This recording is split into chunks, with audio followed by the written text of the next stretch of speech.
It's the bewitching hour of 4 o'clock. Welcome everyone. Welcome to welcome councillors and members of the committee. Welcome to the public up in the gallery and press and others that are attending. Tonight's planning meeting, I'll just introduce the officers presiding, Ollie Bolter, the Strategic Manager of Planning and Infrastructure, Russell Chick, Planning Team Leader, Stuart Van Kulenberg, always Principal Planning Officer, Alan White, Highways Representative, Ben Gold, Legal Advisor, Joan Gibson, Legal. I have John Metcalfe, the CEO, probably the last kind of committee meeting you might come to. I don't think the last one, Chairman, not quite. All right. And Marie Bartlett, the committee clerk. We also have here Paul Fuller, who's the Cabinet Member for Planning and Community Engagement. Right. There are no planned fire drills during this meeting. If you hear the fire alarm sound, please treat it as a real emergency and evacuate the building via the nearest safe exit route, which you can see directly there. The nearest escape route is via the signposted set of stairs and your left as you leave the council chamber or public gallery. Exit via the door at the back of the building, walk across the inner car park round the building to the evacuation point, which is the pavement opposite the police station. The lifts can't be used in the event of an emergency. Please don't re-enter the building until you're advised it's safe to do so by a council member of staff. I request mobile phones are switched off to mute and I request all speakers use the microphones. I do request that no food is consumed during the meeting unless it's for medical need. Just want to remind members that they cannot leave the council chamber during the presentation or debate on an application. If they leave, they'll be unable to vote on that application. Members of the public in the room and watching virtually over there, that they are present purely to observe the process and will not be permitted to speak unless they are registered to speak in advance. Just for the speakers, I'll just run through the lighting system when you're asked to speak. When you are asked to speak, the green light will display. You can see it if you look up there or in the corner.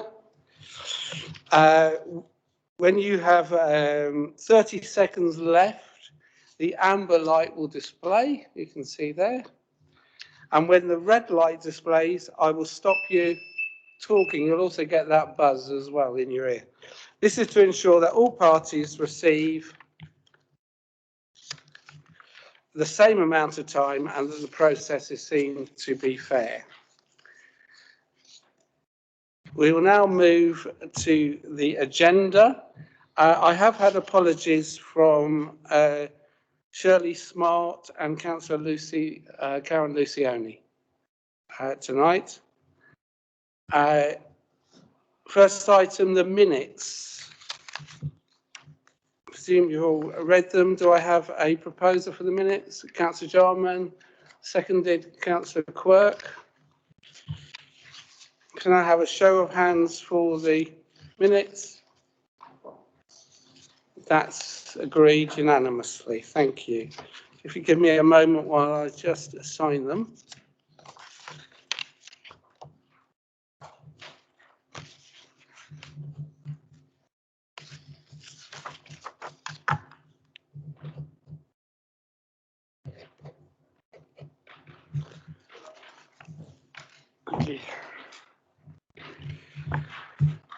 Two declarations of interest that are on matters on the agenda.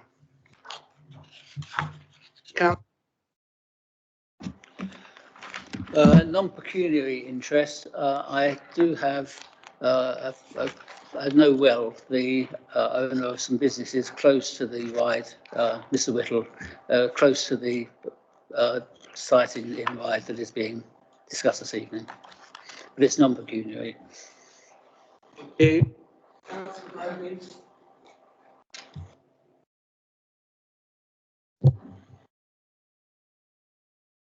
Yes, in relation to the planning application for Lee Farm and the implications for the West White Greenway, I am a very passive member of the Cycle White organisation on the Isle of Wight who would have some interest in that, but it is not a prejudicial interest. Thank you. Thank you. Councillor Price. Thank you, Chairman. Just the same interest as Councillor Quirk in relation to Wayne Whittle. Councillor Spink. Yes, in relation to the planning application Lee Farm, I'm the local ward councillor. I thought long and hard about whether I'm predetermined or not, because I have spoken out in opposition to this application. I've come to the conclusion that I am predetermined in the sense that I think it unlikely that I would change my mind as a result of what I'd hear at this planning application. And therefore I think it's right that I am predetermined and don't sit on the hearing. But I will seek, please, to address the committee as the local councillor. Thank you. Councillor Quirk again, and then. Just to say that I didn't go on the site visits, but I do know the site at the Ryde site very well. I was on the members regeneration boards for 4 years when this was under intense discussion. I do know that site. I have been to the site, visited it and discussed it whilst on site over the telephone with the senior planning officer. So for that one, I feel that I am appropriately knowledgeable of the site to participate. I didn't attend the farm site, so for that one, I will not participate.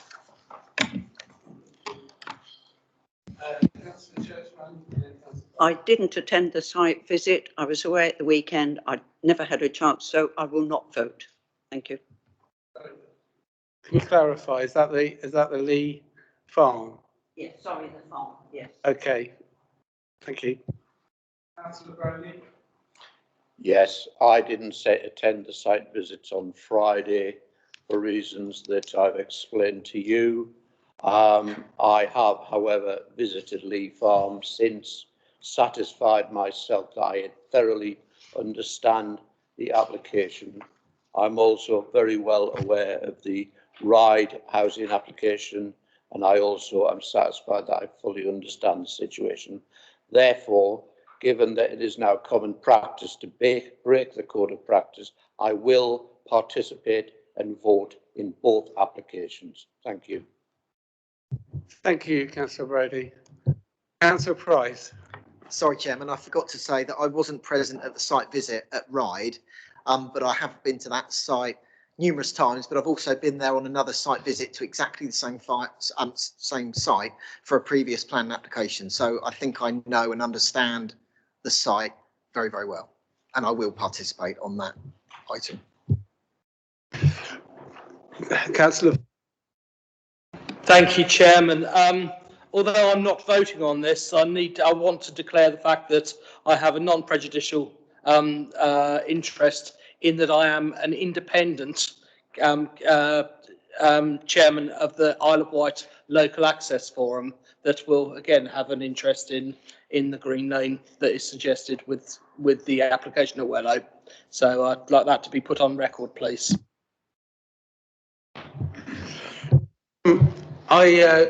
Sorry, Councillor Drew. Thank you, Chair. I was also not present on Friday, but I've made myself acquainted with both sites to the extent I feel sufficient I'm able to comment. Thank you. I will make a declaration of myself on the second item, which is Ryde, Toilets and Cafe building. I am the Mayor of Ryde and I'm a member of Ryde Town Council. I did go to the monitoring officer about this, but the view was that I have taken, I'm not a ward councillor, I'm not a neighbouring ward councillor of the site, and I haven't taken part in any discussions within Ryde regarding anything to do with that site. I do also declare that I know, they've known for many years, the previous owner or leaseholder, because actually both leases are now extinguished. So the previous leaseholder of the cafe, Wayne Whittle, as well. So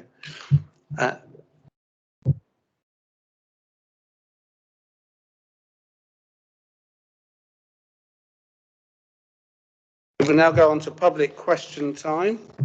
I've received no public questions in writing. Is there any public questions from the gallery? No? Okay, we'll move straight on to the report of the strategic manager. The first application is 2100684-full, which is the demolition of barns and storage buildings, proposed constructions of 16 dwellings and use of existing holiday bungalow as permanent dwelling, access road, garaging, carports, parking and associated landscape. I will now hand you over to Mr. Chick to do his presentation. Thank you. Thank you, Chairman. Good evening, councillors. So the planning application site is Lee Farm, which is located between Thorley and Wellow, both hamlets in the West Wight. The site is located about 2.5 kilometres away from Yarmouth. I'm just going to get the pointer on. Here we are. At the point of the red dot now is Yarmouth. It's about 14 kilometres west of Newport. So the two OS plans just show the local highway network close to the application site. The yellow road here below the application site, which is edged in blue, is the B3401, which is Main Road, Wellow. And then a slightly magnified shot showing Lee Farm itself in relation to the existing hamlet of Thorley here. You can see that the houses are laid out in a mainly ribbon pattern of development, and Wellow is very similar down here in this location. Moving on then to an aerial shot of the existing farm. So you can see here the existing farm buildings in use by the farm itself and some redundant buildings over here. The application site does have a planning permission to be used for commercial purposes, and therefore for the purposes of the MPPF, it is a brownfield site. The planning permission was granted in 2003 and it covers all of the area enclosed by the wooded hedgerows, so it includes the buildings and the land around them. Moving on then, this plan just shows, not very clearly I'm afraid, but clearly enough I think, the designations that apply to the application site. It's not within the AONB, that is located to the north and south of the site. And there are no other designations relating to the application site. On the application site, there are two listed buildings, which councillors would have seen during the site visit. And I do have some photographs of those later on as well. So the main farmhouse here, and then what's known as Hackney Stables up in the corner of the site here. And then there are listed buildings throughout Thorley and Wellow. The closest is Lilac Cottage, located in this location here, close to the main highway. Then we have Church of St Swithin, quite an attractive early Victorian church located to the west. There is a detached house known as Upper Lee, located in a wooded area here over to the west.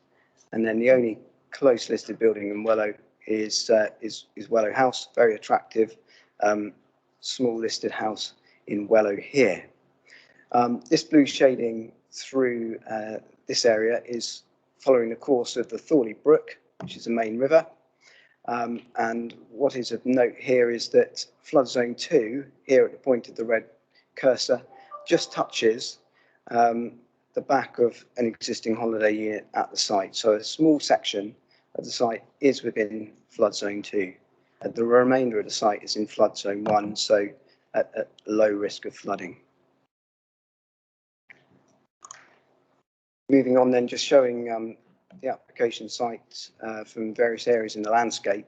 So this photograph was taken from this location here, which is Broad Lane, which is located about 700 metres west or southwest of the application site. This is a small lane that runs between the middle road and then up towards Wellow and Thorley. So you can see here quite a panoramic shot towards the application site here. Lee Farm is located in this location. This is Thorley. And moving on to a couple which are taken at slightly closer vantage points. So again, from Broad Lane, this photograph is taken at the driveway of an entrance to a nearby cottage, the name of which escapes me at the moment.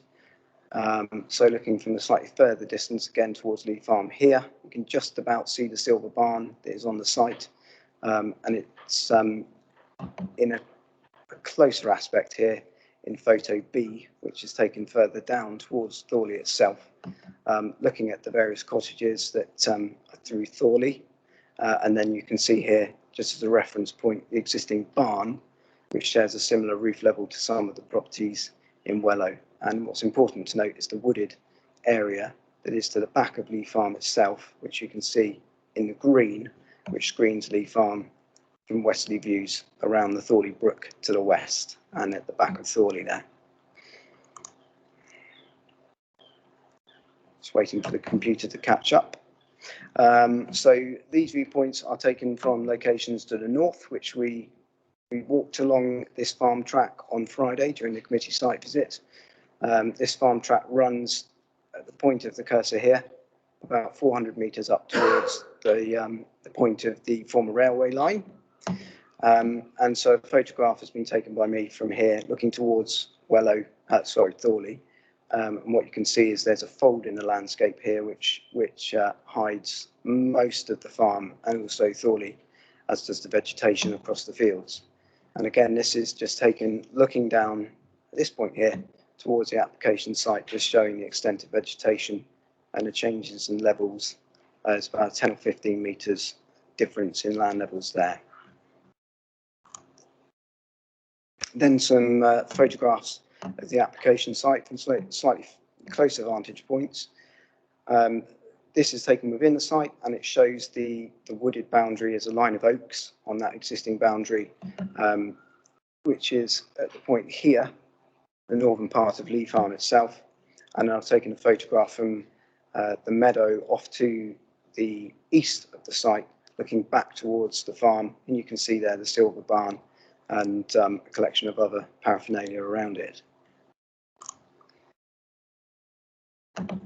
These photographs are just taken from the south, just to complete the full set on the compass.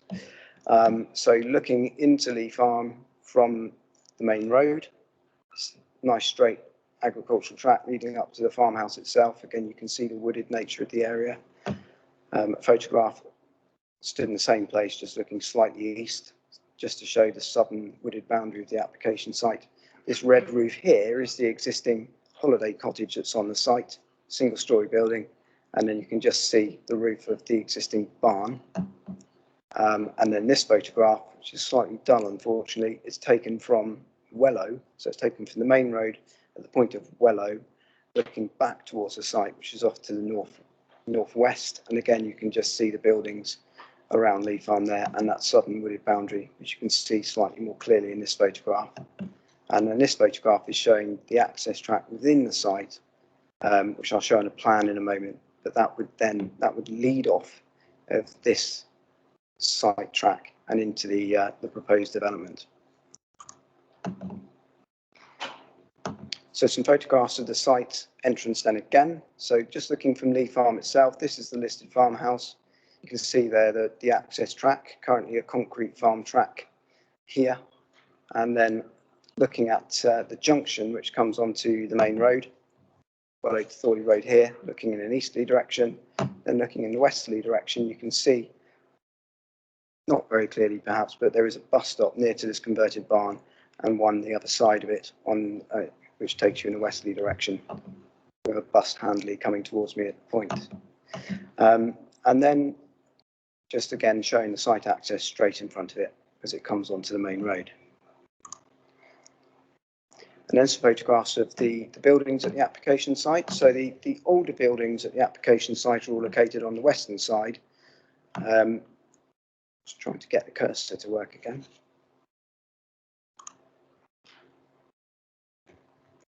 There we go, it's having a funny 5 minutes. So there is an existing run of converted buildings here in this location, which are just off to the north of the main listed farmhouse, which dates from 17th century or earlier. It's a very old and attractive listed building. And then there is a curtilage listed building within the curtilage of the farmhouse, which officers do consider to be curtilage listed. And then there is another building which is listed in its own right, which is Hackney Stables. So quite a nice example of a stone stable building built in the 17th century by the owner of Lee Farm at that time. And then showing the relationship of the newer buildings with the listed buildings at the site, just to confirm this longer building to the north is not listed itself. So that is the edge of this building. And then we have a shot through there. You can see looking in the westerly direction of the curtilage listed building, but Lee Farm itself, the house, is screened by more modern buildings, and as are Hackney Stables. And then these photographs are back within the actual application site itself, where the housing is proposed. So again, looking off to the west, you can see this building here, which blocks views of the listed building. You can see the wooded nature of the boundaries. You can see the large existing agricultural buildings here. And then these shots are looking off to the east. So in this location, but turn around, looking towards Wellow, showing the large existing barn here. There's another existing barn here, but the roof was ripped off during Storm Arwen recently. And then just some photographs looking back towards those buildings slightly further north within the site. It's just computer day. Right, there we go. And then just some more photographs of the application site looking back from the eastern side, the boundary over the site. You can see the paraphernalia around those farmyards and the existing buildings. And then looking back up from the point of the holiday cottage, which is here, towards those large barns. So the planning application proposes 17 dwellings. There's 16 dwellings to be built in the conversion of an existing holiday unit to form the 17th. The proposed access would use the existing farm access track. There wouldn't be any changes to the existing junction, but a passing bay would be inserted 73 metres north of that junction there, just to allow vehicles to pass. The access track would then snake in through the existing track, which councillors will have seen on site on Friday. And then the actual site layout. So the application proposes a mix of 6 two-bed properties, which would be in this location here, on this side of the site, and then 9 3-bedroom properties and 1 4-bedroom property, which would be this property here. So in terms of the layout, the site's been laid out in a kind of agricultural manner to reflect 2 farmyards, one a smaller yard up here on the western side of the site. These would be the higher buildings, which would be close to the existing large agricultural barns that would be retained. And then the farmhouse style building in the centre would also be 2-storey along with these. Then the remainder of the buildings would then start to decrease gradually in height. So the properties in this location here would be 1.5 stories in height. And then these would drop to single-storey buildings through here with the retained holiday units in this location, and then proposed new dwellings here. And these have been designed to be single-storey because they are on the the most visible edge of the application site.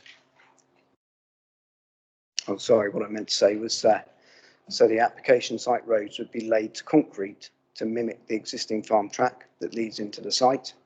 There would be significant planting undertaken throughout the site, tree planting, and there would also be plenty of green areas here. The proposed parking and turning heads would be a mixture of resin-bound gravel and bricks, sometimes termed brindles.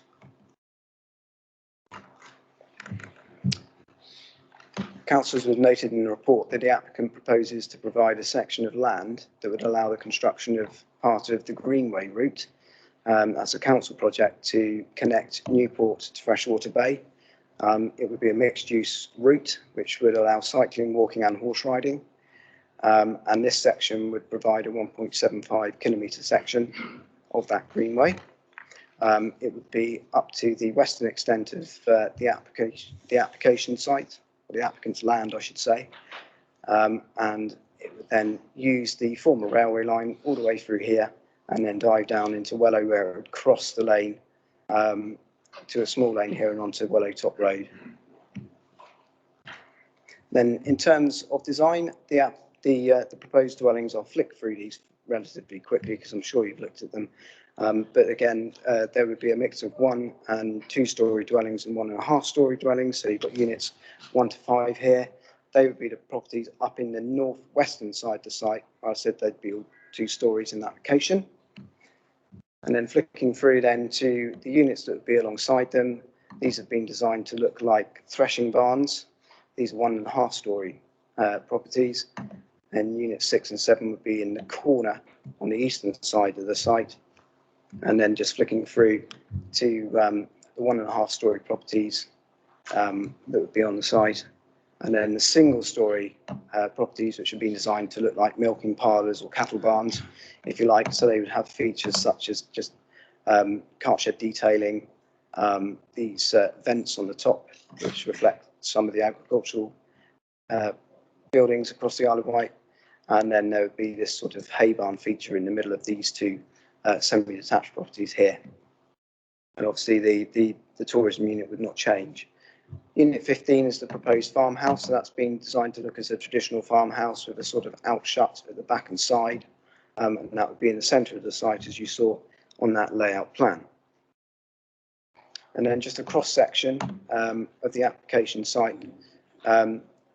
First cross-section here is taken from north to south along this line here, and that's just showing the height of those proposed threshing barns, farmhouse, and then the single-story units that would be on the southern part of the site.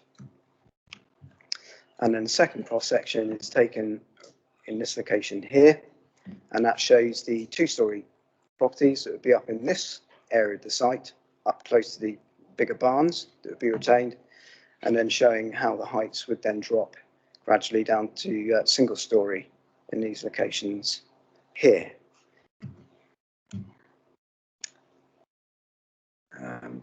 And that is the end of the presentation, Chairman. So the application is recommended for full planning permission, subject to a 106 agreement. Thank you. Thank you, Mr. Chick. If we go now on to speakers, the first speaker is Mr. Steve Cowley. Chairman, councillors, I am the applicant, and together with my wife, who's sat in the gallery, keep an eye on me, we've been working for 3 years on this unique and balanced application so that it improves the biodiversity and a sustainable development. The officers recommend approval. You've seen the site, so I'd like to highlight the benefits of approving the scheme. The application complies with the relevant policy of the Island Plan Core Strategy, and it meets many of the aims and aspirations of the emerging draft Island Planning Strategy. Wellow is classed as a sustainable rural settlement. This plan will enhance the environment, make it for healthier living for people, increase biodiversity, and provide a quality development on a brownfield site, and will provide a significant section, 1.7 kilometres, from the Yarmouth to Newport Greenway. The Greenway project has been a long-standing and much wanted West White community regeneration priority. I also note the rights of way was a priority at the last full council. Biodiversity net gain. The site has a large area of concrete and other hard surfacing, and this will be removed and recycled. Natural England figure suggests that the provision of a modern sewage treatment plant will be a reduction in nitrates entering Thorley Brook and the Solent. There will be more green space and additional planting for indigenous trees and shrubs on the site to increase biodiversity. Over the last 15 years, we've planted more than 15,000 trees on the farm, which has achieved an increase in red squirrels, dormice, and other wildlife. The number of butterflies and dragonflies has visibly increased. This has been recorded, and this will ensure continued improvement for wildlife. Landscape benefits. I think the officers outlined those, that the site does not impinge visibly on any of the neighbours, and only from Broad Lane, which is, I think it's nearly a mile away, but there we are. New planting will add to the landscape. Will take care to make sure that the design is correct for the rural environment in terms of architecture and materials resembling a converted farmyard. There are community positives with this application. There is clearly a need for housing, both the local residents and to attract skilled people to the island and prevent those already working here from leaving. New residents will bring new ideas, energies and enthusiasm to this part of the parish so that Wellow Literary Institute, Wellow Millennium Green and Thorley Church can continue to thrive. Family homes will bring new children to school. Sharfleet School will be accessible from the by off-road walking and cycling using the Greenway. My grandchildren already do this. Transport infrastructure. The Yarmouth to Newport Greenway is the only transport infrastructure policy in the draft island planning strategy for the West White, and there have been many consultations, and I'm pleased to see Mr. Ashman behind me, all ended up in supporting the rights of way to Newport, now known as the Greenway.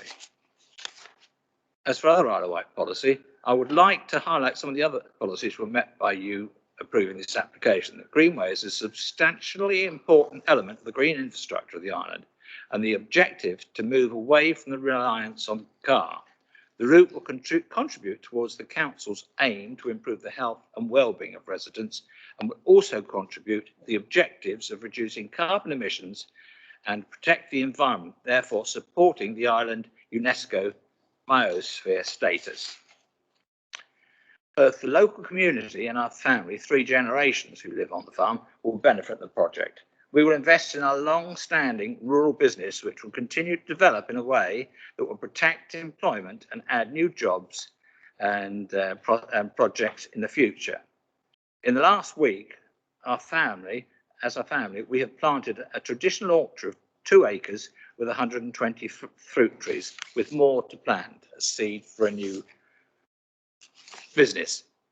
Community involvement. My family has lived in the parish of Sharfleet for over 200 years. I've lived at the farm for 70 years, and I will continue to do so. My son Sam and his wife live and work on the farm, and their 5 children all attend local schools. My son Thomas has a separate rural business on the farm, and his children go to local schools as well. He is the 4th generation of our family to be a member of Sharfleet Parish Council. The application site is now in a unique position to be able to provide a large section of the Greenway route, whilst also delivering much needed rural housing on a brownfield site.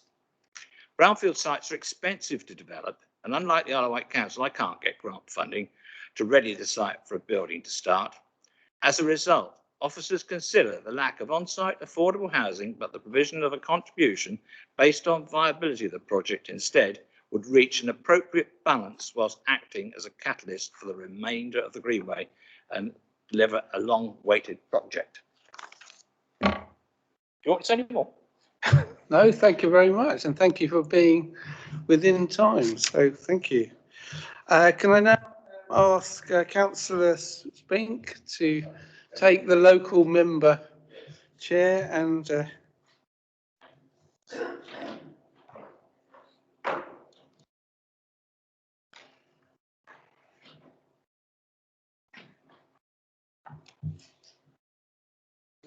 Councillor Spink. Good afternoon, councillors and members of the public and members of planning officers. Most people recognise, as I do, that many farmers need to diversify. A small development or a smaller development, perhaps as was originally applied for, and that is why in part at least it is a brownfield site, a smaller development of, for example, self-catering units as an ancillary form of income to the farm would be unlikely, in my submission, unlikely to be opposed locally or by this committee. Similarly, a smaller development which satisfied a local need for properly affordable homes would be unlikely to be opposed by this committee or by locals. But that is not what this application is. This application is for 17 market value houses. I don't know what those houses will fetch on the open market. And because I don't know, it's perhaps dangerous to speculate, but we all know how property prices have gone up, particularly for what will be quite desirable houses in a rural setting. Now, those on the committee will know only too well that planning decisions are caught by the tilted balance. The tilted balance makes it perhaps arguably more difficult to refuse applications, but it is still possible to do so. And I hope you'll forgive me for reading what the tilted balance says. And it says that permission should be granted unless the adverse impacts of doing so would significantly and demonstrably outweigh the benefits when assessed against the policies in the NPPF, the National Framework Policies, taken as a whole. So it's a question, as it were, to some extent of weighing up the benefits against the adverse impacts, but the adverse impacts must be significantly and demonstrably shown to outweigh the benefits when looking at the policies of the NPPF. It seems to me that there are two benefits to granting this application. One, it would provide 17 houses towards the current annual target of 641, which is imposed on the island by the government. And two, a section of land would be made available for the Greenway Bridleway. There are, however, in my submission, many more adverse impacts. The island is in the midst of a housing crisis. We have 2,000 islanders on the housing register in desperate need of homes. And above that is a level of people who also need homes, even though they're not in that desperate position, but they need affordable homes which are properly affordable to islanders and that they can either rent or purchase. This development of 17 market value houses will be of no help to any of those people. No help, I suggest, whatsoever. In accordance with policy DM4, 6 of the 17 proposed houses ought to be affordable. None are proposed to be affordable. The financial contribution to offset the affordable housing, and I thought for 1 minute that perhaps I'd misread it, but according to the officer's recommendation is to be £27,120. There are local residents who desperately need affordable homes in this area, and yet their rights to affordable housing are to be overridden in order to provide a section of the Greenway. This application would not get out of the starting blocks in my submission were it not for the Greenway. it's not right to override and prioritise the Greenway over affordable housing. Further, the Isle of Wight Council has committed £400,000 of capital funding to the Greenway and has therefore a financial interest in its success. It's wrong that the bridleway should be used as a bargaining tool, in my submission, to obtain planning permission. It should be and can be the subject of a separate negotiation and contract with the applicant in this case. And the planning application should be considered on its own individual merits and not conflated, as it were, with the Greenway. Paragraph 78 of the MPPF, because we have to look at whether it would be adverse in relation to the MPPF. The first point that I've made is about no affordable housing. The second point is paragraph 78 of the MPPF states in rural areas, planning policies and decisions should be responsive to local circumstances and support housing developments that reflect local needs. No evidence has been produced that there's a local need in the parish for 17 market value houses.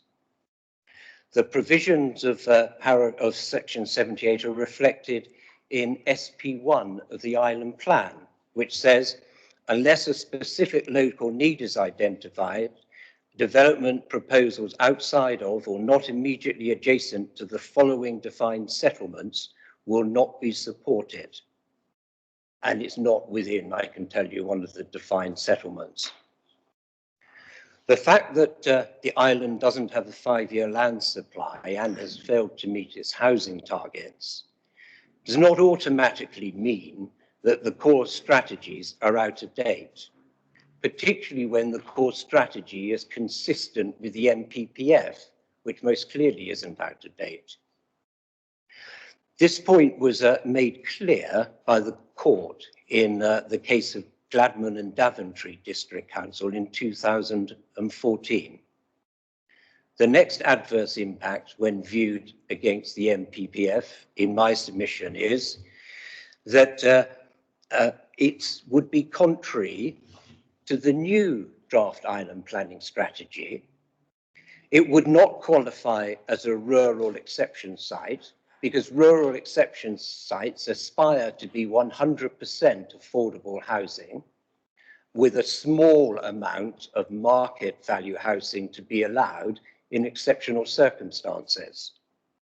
Weight can now be given to the dips, as I call it, as it's now been close to being sent, as it were, in a few months' time to the inspector, but also in the case of exception sites, its provisions are in accordance with the NPPF.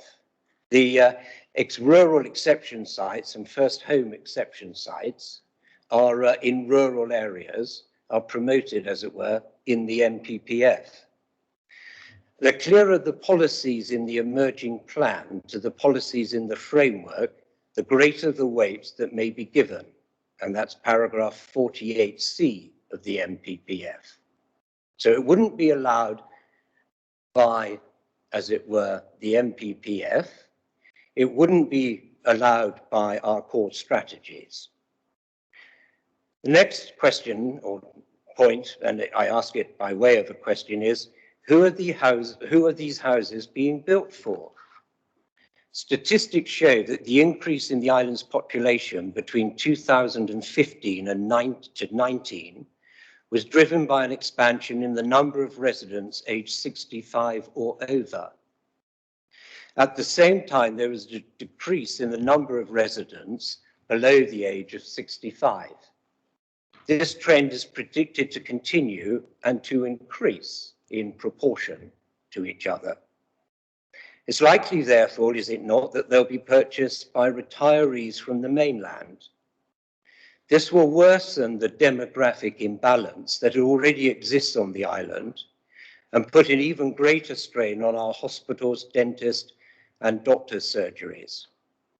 Further, demographic imbalance is contrary to the aspirations of the NPPF, which are, to quote, to support strong, vibrant and healthy communities, paragraph 2 of the NPPF. Demographic imbalance is considered, as it were, so important to avoid by the NPPF that it is one of the few grounds on which a local authority can claim an exceptional circumstance case to free it, as it were, of the standard methodology. And we ought not to be supporting, in my submission, developments that will increase the imbalance. The location of the site isn't, in my submission, particularly sustainable. A trip to the doctors or the supermarket would involve going to Freshwater, some 4 miles away.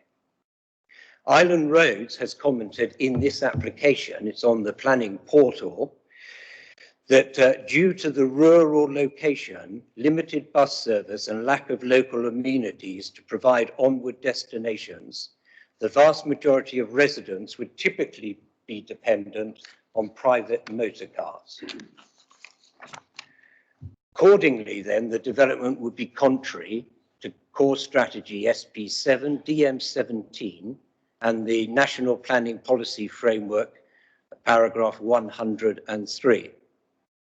The site would not connect to the main sewer, and Southern Water has commented in the course of this matter, and it's on the planning portal, that private wastewater treatment works which dispose of effluent to subsoil irrigation, unless properly maintained, could result in the inundation of the foul sewage system. This, I submit, is of particular concern given the increasing number of storms that we're having and the proximity of the site to the flood zone. Finally, in my submission, 17 houses is overdevelopment of this site and would result in the urbanization of a rural hamlet and would not be in keeping with the surrounding area, all of which, again, is contrary to our core strategy. In conclusion, I would ask you to refuse this application on the grounds that it goes against a number of the policies of the National Planning Framework and our own core strategies, which I hope I've identified satisfactorily to you, and that therefore the adverse impacts of granting this application would significantly and demonstrably outweigh the benefits when assessed against the policies in this framework, and that is the NPPF. Very grateful to you for your time. Thank you. Thank you, Councillor Spink. Okay. Can I, Mr. Chick, do you want to reply to any of those that the applicant and the local member has said? So,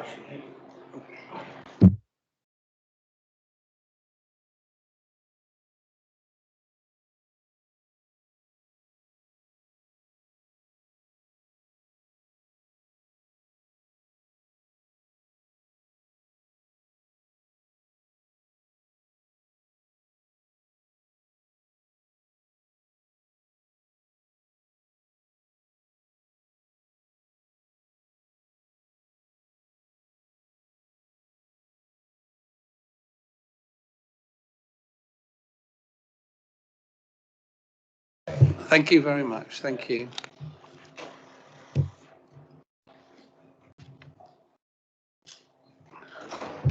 Mr. Chick. thank you, Chairman. So just a couple of points to make. And I'm just going to run through the principal issues mainly. So in terms of local need,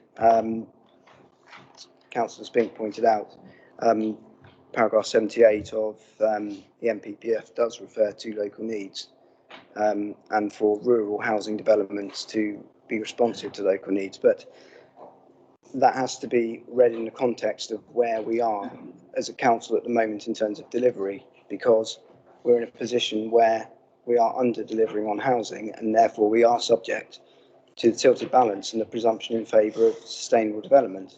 Could you put your volume up a bit or put it near?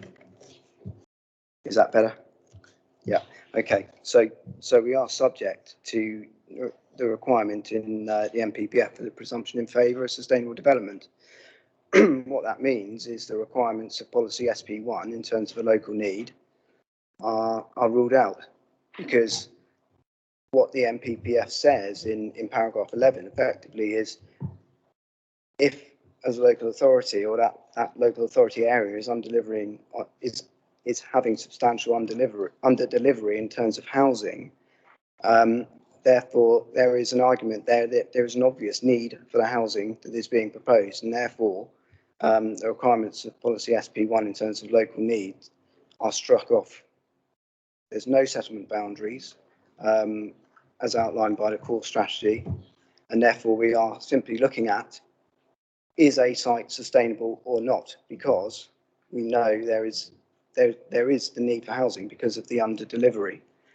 So just to run you through in terms of under delivery, paragraph 6.14 of the officer report outlines how many units should have been delivered in the West White area. There should have been 41 units per year over the period of the plan, but the actual delivery in the last few years has been 19 out of 41 last year, 8 out of 41 the year before, 39, quite good, in the year before that, 2018-19, when Bolton Mead and the new Burt Close at Shalfleet were being built and completed. The year before that, 15 out of 41 homes, and before that, 9 out of 41 homes. So quite a large amount of under delivery in the West White area. Around about 200 units should have been built over that period, but only 90 were built. So therefore, there's an obvious need for the housing that's proposed. In terms of sustainability, yes, sites should be sustainable. What the NPPF says, and I've put this in paragraph 6.20 of the officer report, is that significant development should be focused on locations which are or can be made sustainable. So what the NPPF is saying is, look, don't rule out a site because at the moment the transport links aren't that great. If you can deliver a site where the transport links can be made better, then that could be acceptable. And in the case of this site, there's a proposal to move the bus route, the bus stop, sorry.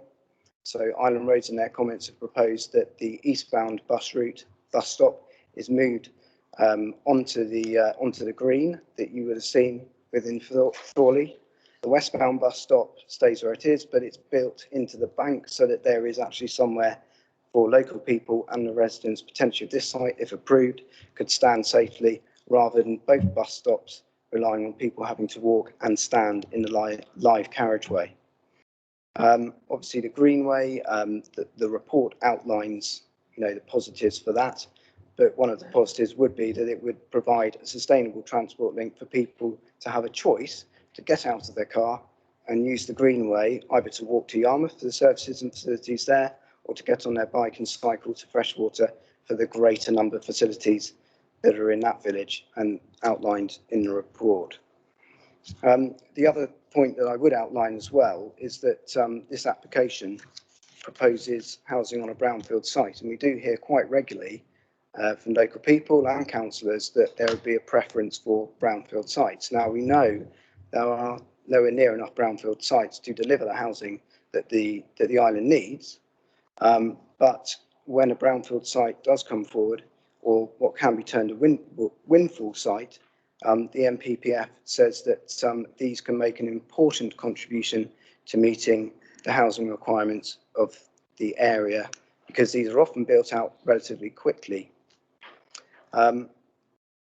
So that is pretty much where I conclude with my comments on what I've heard so far. Mr. Oliver, you want to add? Sorry, Mr. Bolter.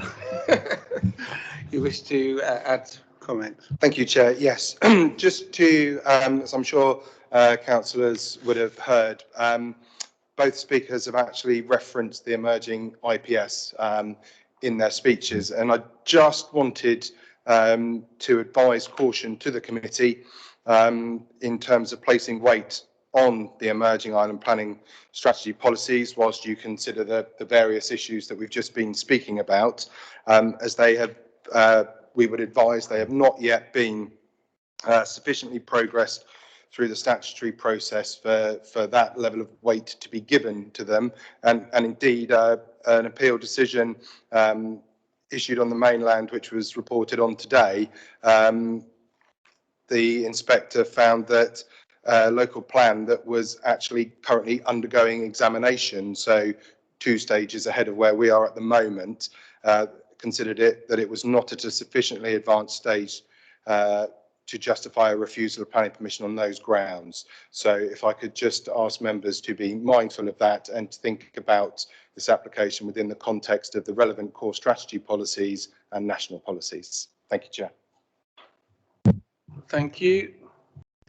We will now open for questions, then debate, and then I'll take proposals. I've got Councillor Brodie first, and then I've got Councillor Oliver. Thank you. I've got a couple of questions for Mr. Chick, and thanks for your presentation.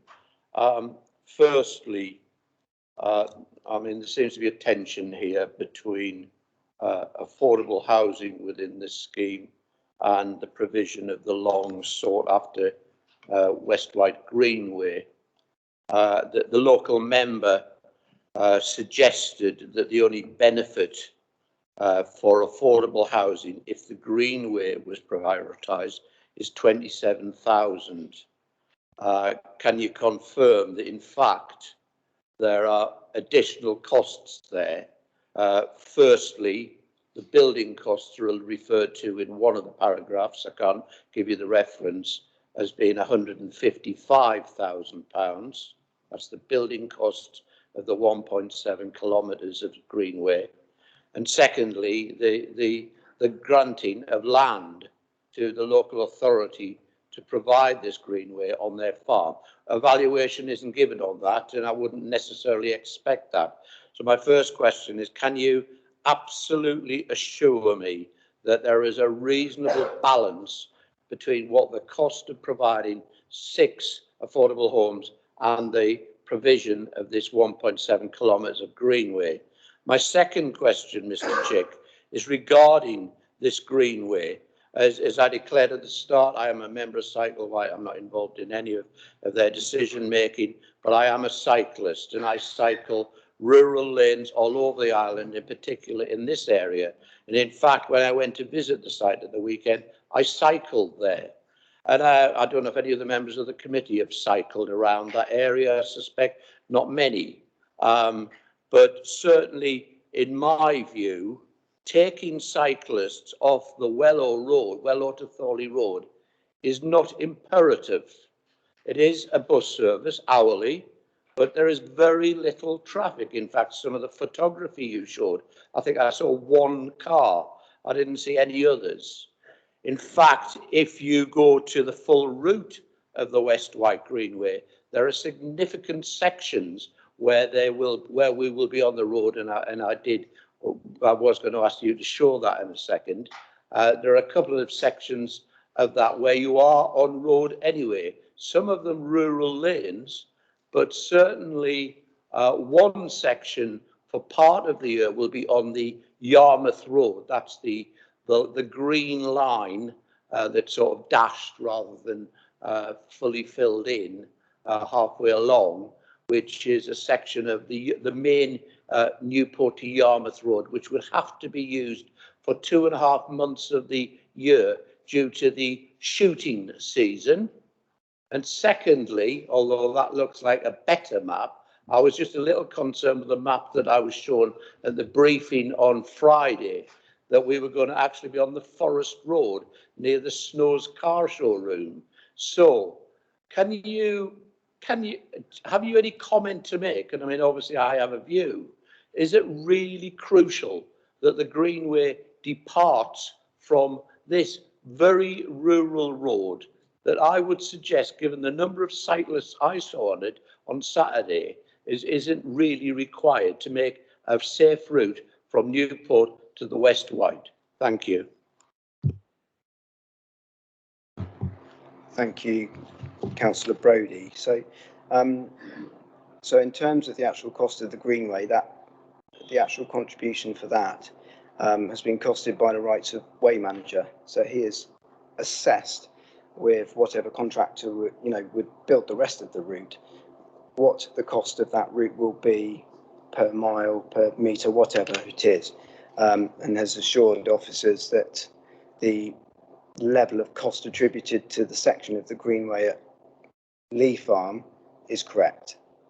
And actually, one of the points I meant to make during my presentation is one of the councillors asked on the site visits how much actual land would be gifted to the council at Lee Farm in terms of width.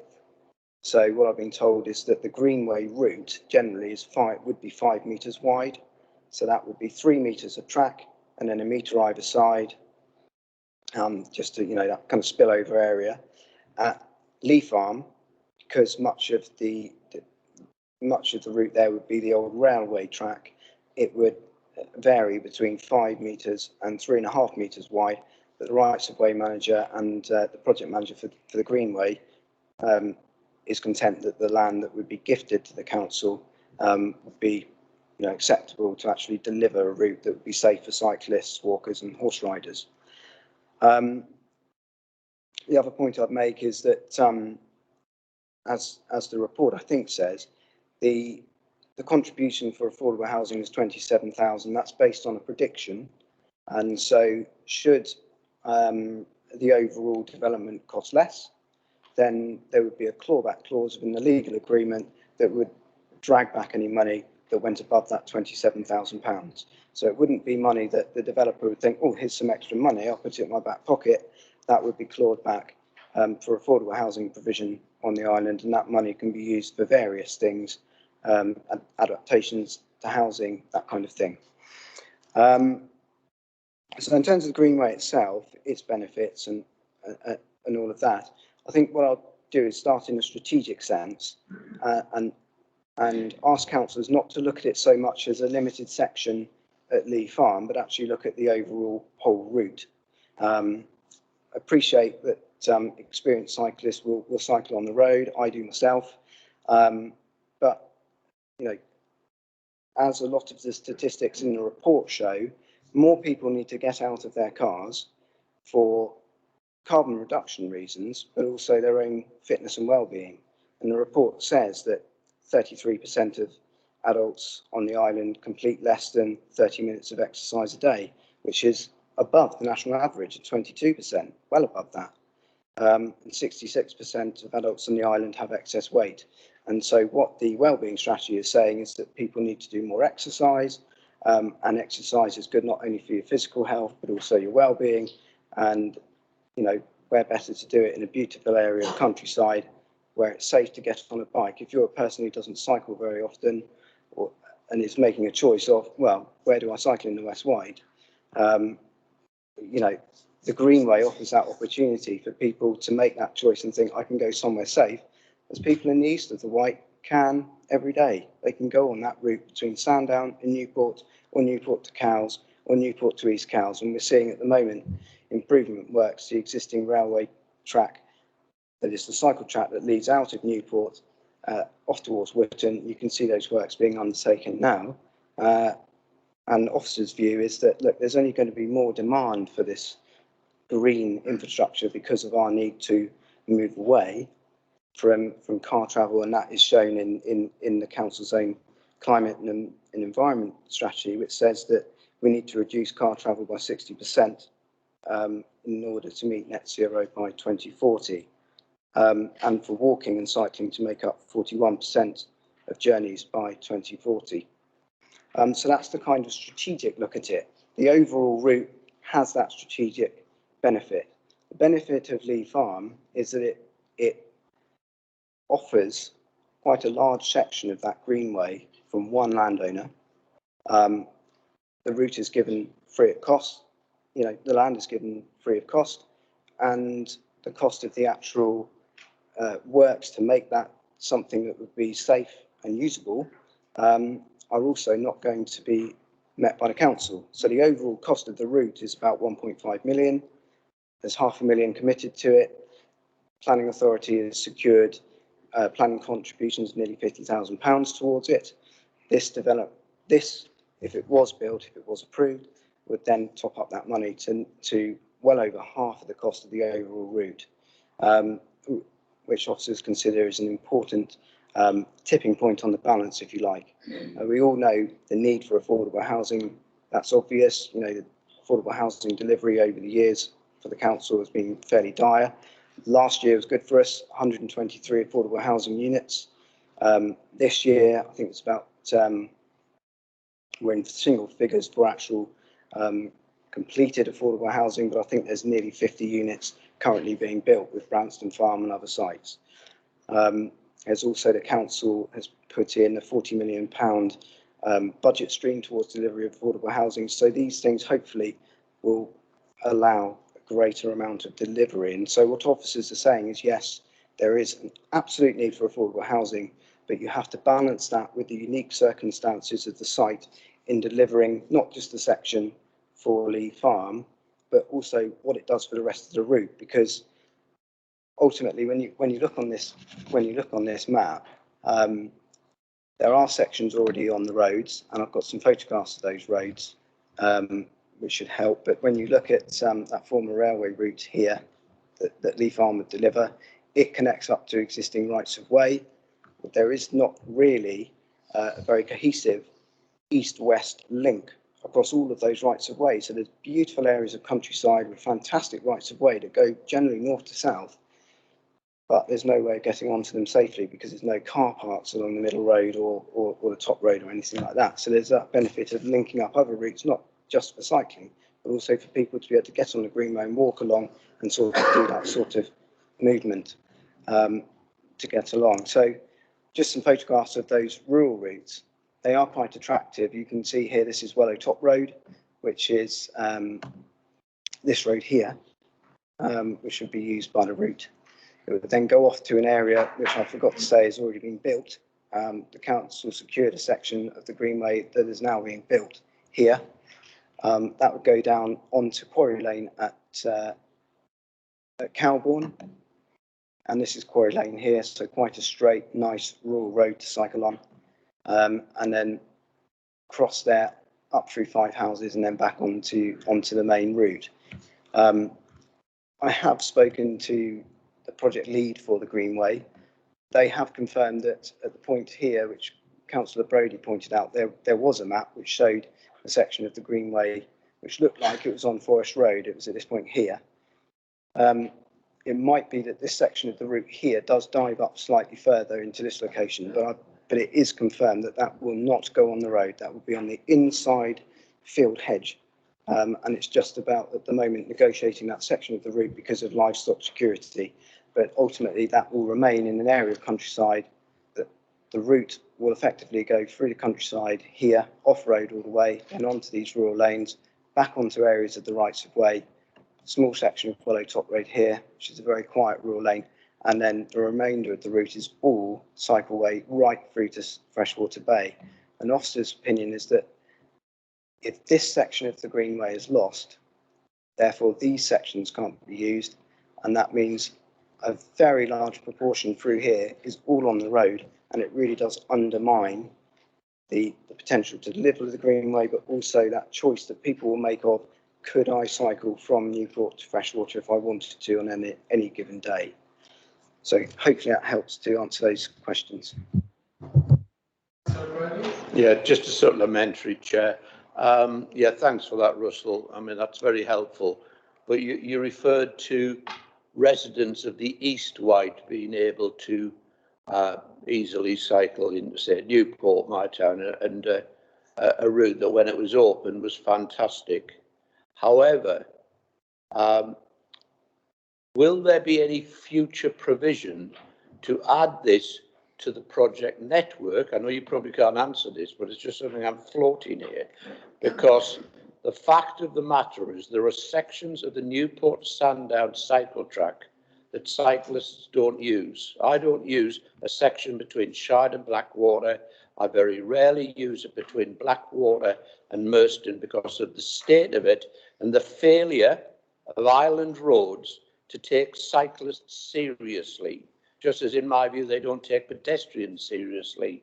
So we're talking about a fantastic potential west-wide greenway, but is it going to have any form of, I don't know if we can do it through condition or anything, to ensure that if you give approval to this application, that the greenway won't then become something that is disused, particularly by experienced cyclists. I appreciate young families will always use whatever's there, but the people who will use these routes the most are experienced cyclists or people who like to get from A to B by bicycle rather than the motor car.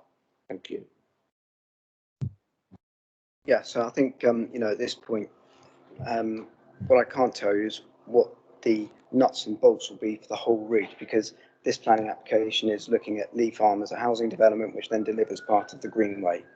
The Greenway itself does need a form of planning permission, and when that would come in front of the planning committee as a local development order, and I'm told probably this year, in fact quite soon this year, and then we will be able to look at how is that route maintained. What will be the nuts and bolts of that, and obviously officers can feed that back to the project group in terms of the Greenway of how is it maintained in the future. One thing I will say is you will quite regularly see planning applications coming before planning committee, or even most planning applications now that don't come before committee. The rights of way manager will ask for a contribution, which then goes towards the maintenance of some right of way nearby. And so that's one way of funding maintenance. But in terms of the overall strategic maintenance of this project, I can't tell you that now, but hopefully in future when the LDO comes back, I would. Thank you. Councillor Oliver. Thank you, Chair. Mr. Chair, could you, with your cursor on the screen, could you actually show where the cycleway is in comparison to where the development is? Very pertinent point. So the proposed development is here, just in this location here. This is the section of the Greenway that the proposed development would deliver. So you can see that's quite a large section there.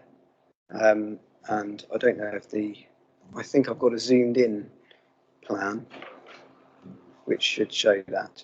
So that's a photograph of what the route looks like at Lee Farm at the moment. And Lee Farm, it's not on this plan, I'm afraid, but hopefully what you can see from this one here, this is Lee Farm here, and this is the former railway route, and it would dive down this right of way here and meet up with Wallowtop Road through this little lane straight along here. Yes, Councillor Oliver, for the supplementary. That was my concern, and it is in as much as the Greenway goes off round to the right, will cyclists actually use it? But I'm just wondering, has a independent valuation been put on the price of the land which is being given? Sounds nice that we're being given some railway line, which is probably not useful for farming anyway, but we're giving away the right of at least six affordable homes, and in my calculation, we got about 180,000 £, being given by the developer plus the land. Well, that makes that land an awful expensive piece of land, from what I can see on development, which is probably going to net somewhere around the gross somewhere around the £7.5 to £8 million mark on the open market.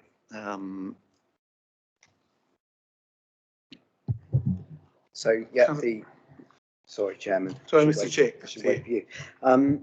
So the applicant has provided a viability assessment that has been assessed by officers to check that the valuations are realistic. They are in accordance with the BSIS valuation system, which is what chartered surveyors use.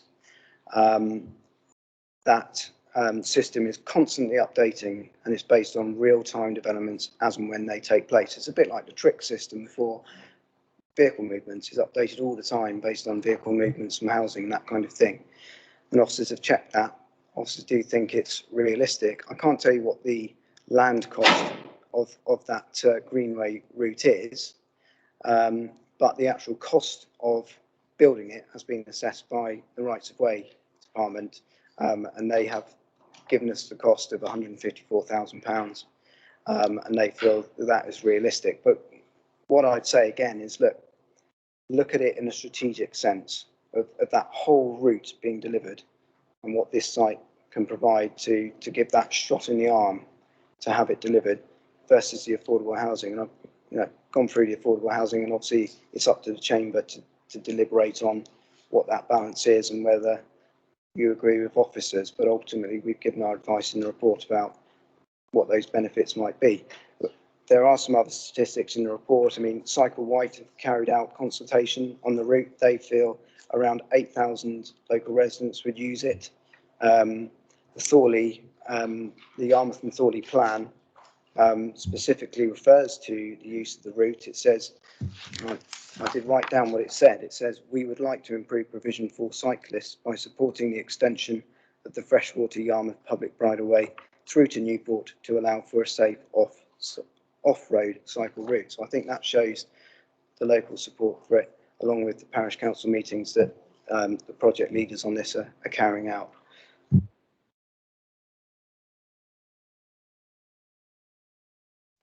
Thank you, Chairman. With regards to this section of the Greenway, obviously it terminates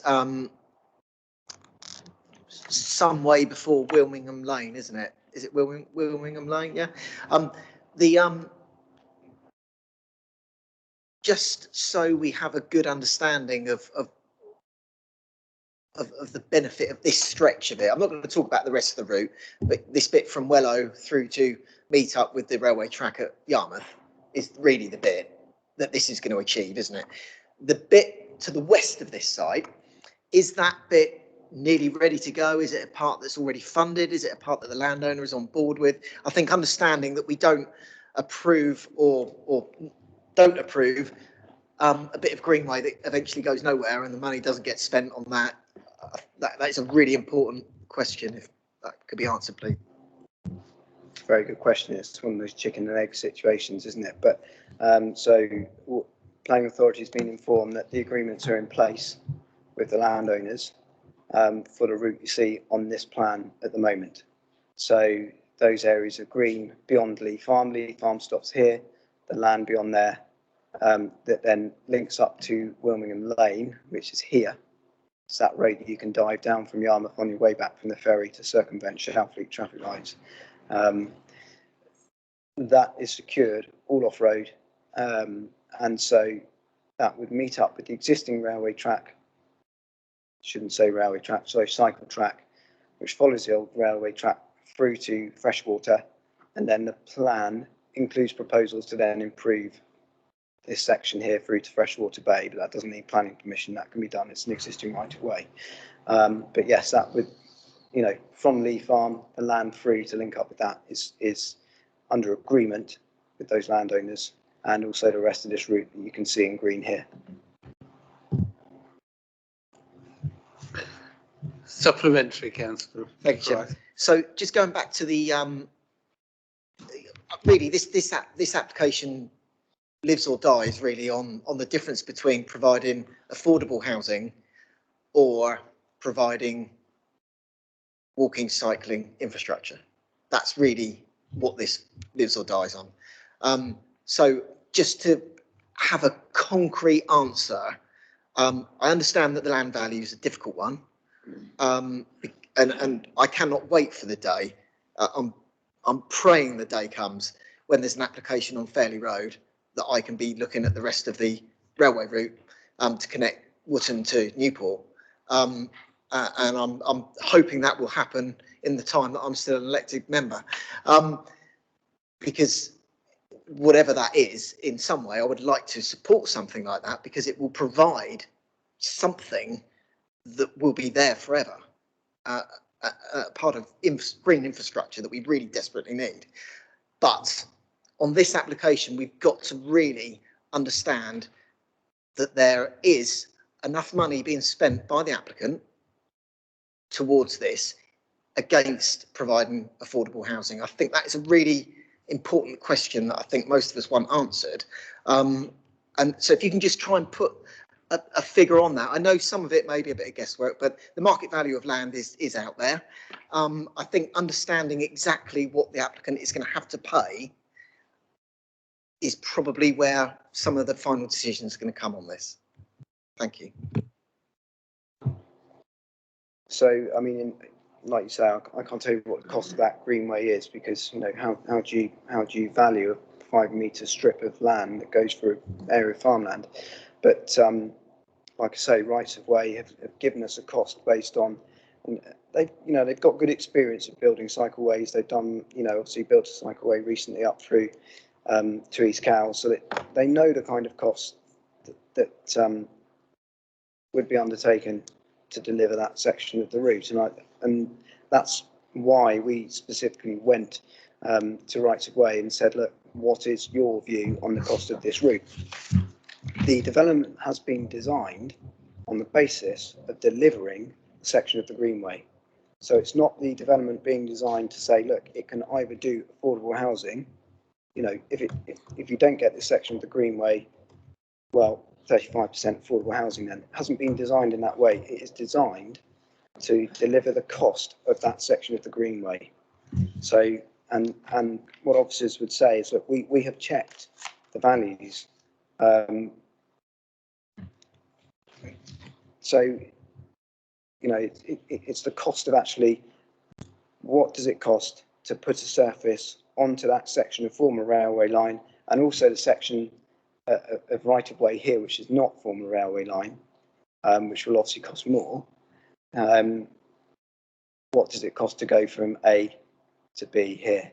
And rights of way have told us that that is a realistic cost, considering the need for resurfacing, filling any areas, putting an acceptable surface on so it's smooth. No one's going to hit a bump and fall over and knock the teeth out, and also to suitably fence and gate it as well, which is obviously something that's needed in a rural area.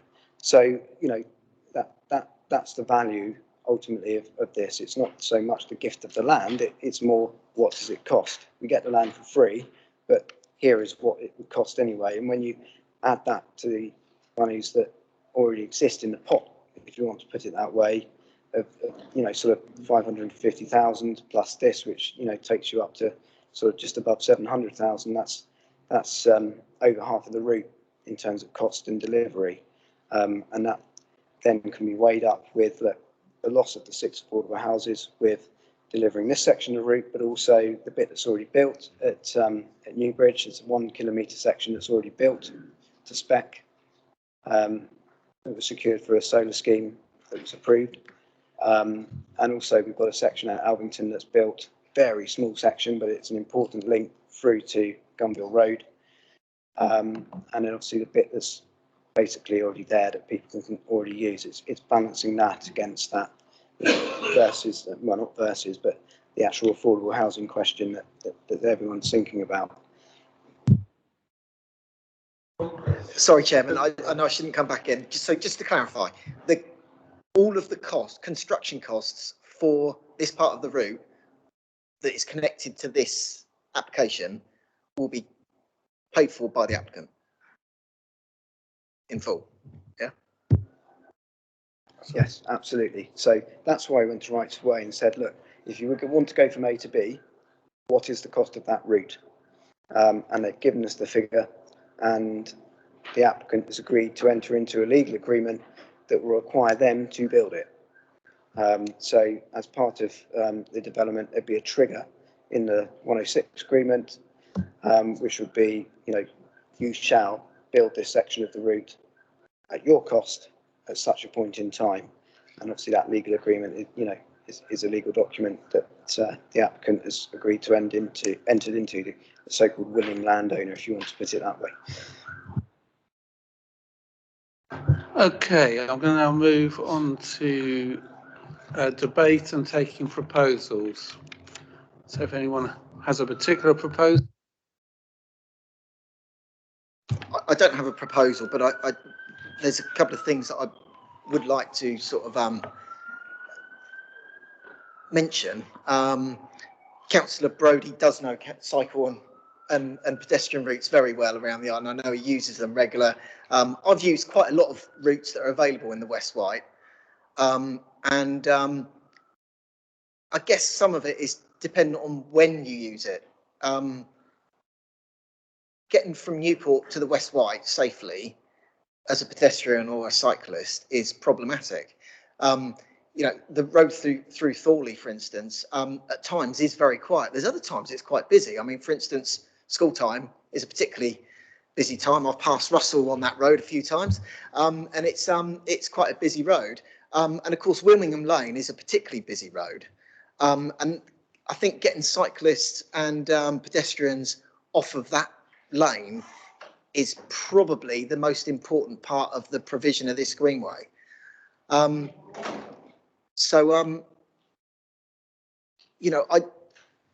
also looking at the longer term projects of how long this has been going on and similar routes on the island. Some of these routes can only be opened up by these kind of applications.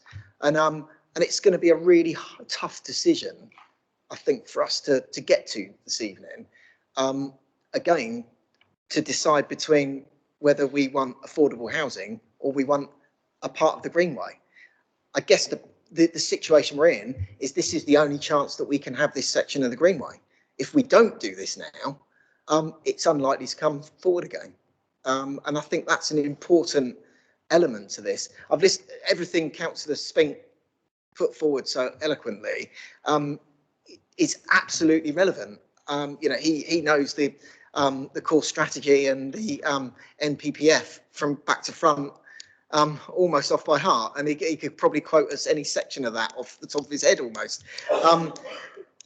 But we do have to listen to planning officers. We've got planning officers that have got a lot of local knowledge, and at this point in time, I don't have a proposal, but I'm certainly in favour of developing what is essentially a brownfield site and providing some really important green infrastructure. Thank you. Thank you for that. Do I have any others or potential proposals for all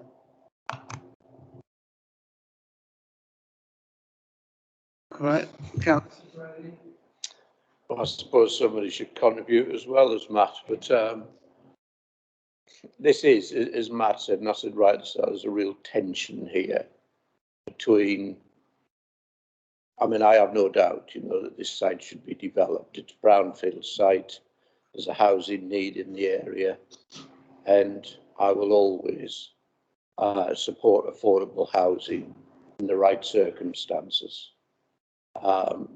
If this application were approved, there would be the loss of 6 affordable homes in the West White, and I don't see any reason at all why people who can't afford to take out mortgages or do anything further than shared ownership, etc., shouldn't live in a rural hamlet, particularly one that has an hourly bus service to Newport or Freshwater or Yarmouth. It's in a sustainable location, as far as I'm concerned, far more sustainable, Chair, than an application you and I will remember not so long ago down near Smulbrook Lane, Rosemary Vineyard, I think it was, where they wanted to put people in affordable homes in the back and beyond of Ryde with hardly any bus service. This would actually be a very sustainable location. So then I'm having to balance that against this West White Greenway, and I am a cyclist. I enjoy cycling, and I cycle in this area a great deal.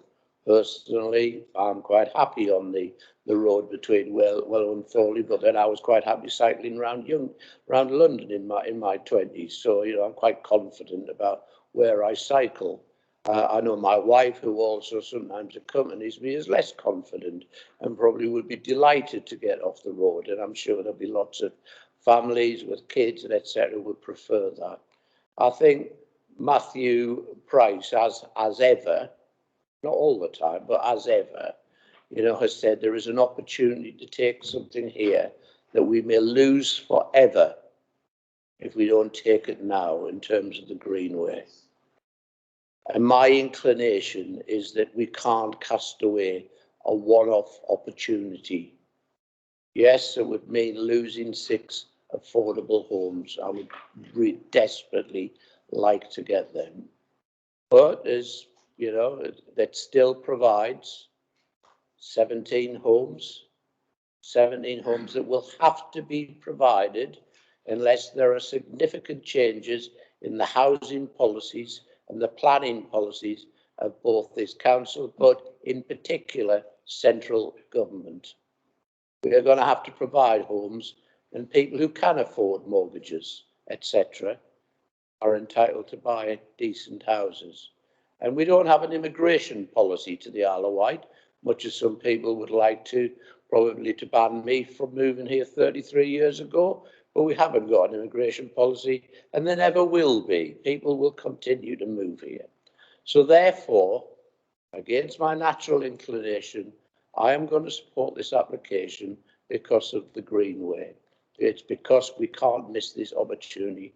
I formally propose that we approve this application and give conditional permission. And I'll look for a seconder. Thank you. Do I have a seconder? Councillor Price? Are you seconding? Yes, Chairman, I would second it. But there's something I'd like to just put forward, if Councillor Brody wouldn't mind me mentioning this. Russell mentioned that the applicant would be responsible for construction of the Greenway. Is there anything that we can specifically put in place to ensure that the Greenway is constructed at a particular time that the committee feel is right? I'm not saying it should be before all construction, but I think it needs to be not after full construction. It needs to be at some point through the process that will reduce movements of vehicles down country lanes, construction traffic and stuff like that. I think it would be very important to look at doing the Greenway as an integral part, the construction of the Greenway as an integral part of the construction of the site, and to ensure that that is controlled by a condition.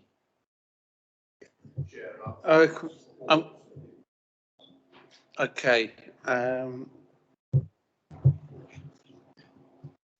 you need some time? Do you need some time?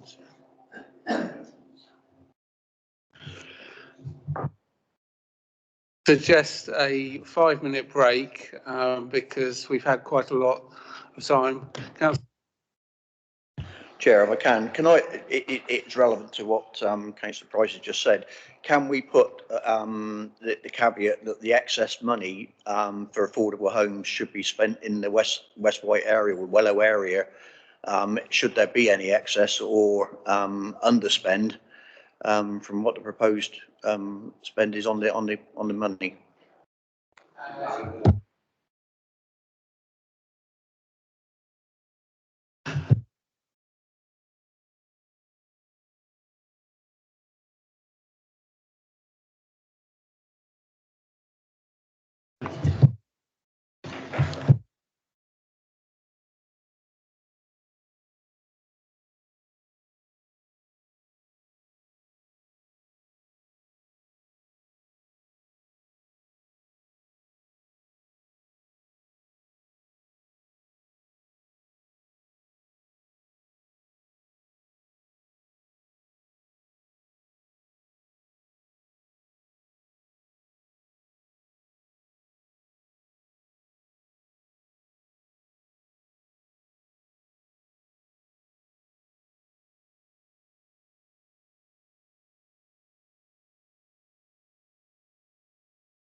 Thank you all back.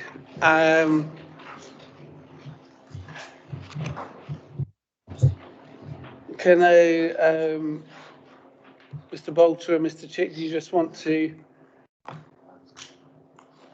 do you want to actually put forward what you have agreed to the members? Thank you, Chairman. Yes, so officers have obviously heard what the Chamber's said about Greenway and its delivery and securing its delivery. As with any development, there's a point, obviously, when it can begin to spend the money on contributions that's already come in, from, garnering the returns from housing that is sold. So what officers would advise is that it would be unreasonable and probably just wouldn't work in pure mathematics for the site to build and complete the Greenway before the occupation of any dwelling. So officers would advise that we would expect some sort of trigger point for committee for the councillors to give us, but ultimately what we would normally expect for something like this, given the amount of monies that would be required for those works to be undertaken at the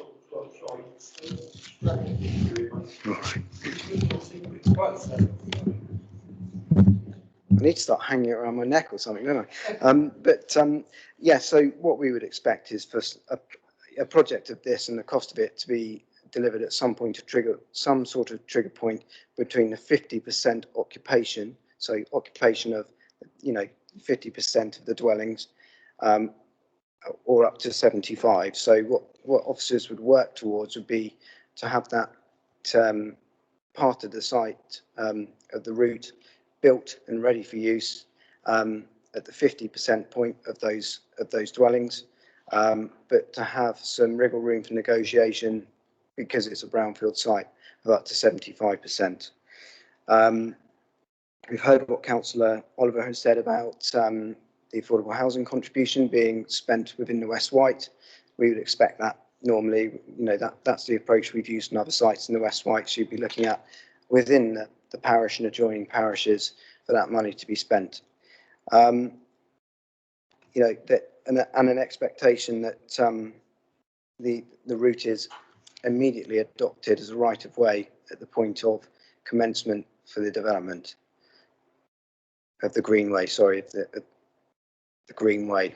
Yeah, so sorry, bridleway. So access for walkers, cyclists, and horse riders at the point of commencement. So at the point of commencement, dedication agreement to have been undertaken with the management regime for signposts and all of that would go through a dedication agreement. But then after that, for the actual works to improve it, so it then becomes a all singing, all dancing cycleway between the 50% occupation up to the 75%, which officers would negotiate through the 106 agreement. I hope that captures everything that we discussed. Yeah. Just to be absolutely clear, Chair, so the proposal is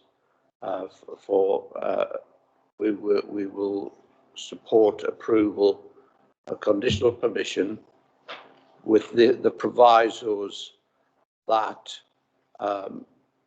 we would expect the commencement of the work on the Greenway across Lee Farm around about the 50% mark of occupation and full delivery by the 75% of occupation, with an emphasis on aiming for as near to 50% as possible. But in the meantime, and this is important, that the entire route at the commencement of work is handed over to the local authority as a public bridleway, thus opening up for use by cyclists, pedestrians and horse riders. And thirdly, that any affordable housing contribution to 27,000, possibly more, will be used primarily within the local parish, which I believe is think it's on the border between Chalfleet and Yarmouth, but certainly within those two parishes. So that's what I would support, and I think agreed it. Yeah. Okay. Councillor Price, do you second that? Yeah, I'll second that, Chairman. Thank you. Okay, I propose.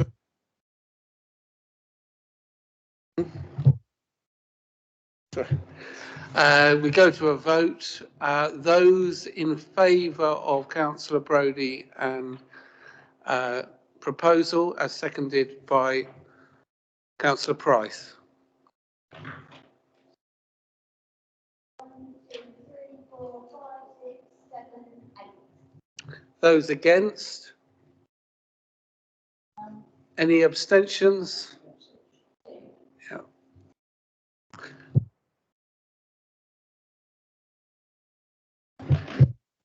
As we had just recently a break, I propose we go straight on to the next application. Oh, sorry.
Okay, Stuart, are you need a bit of time to get ready, or you're right?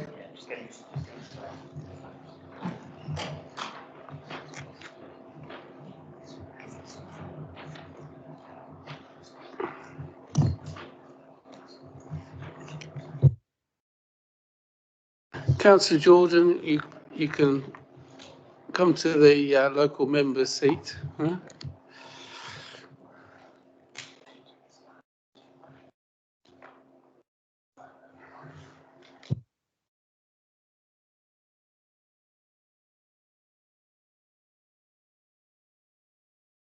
I will refer to you when it's your time to speak, Councillor Jordan.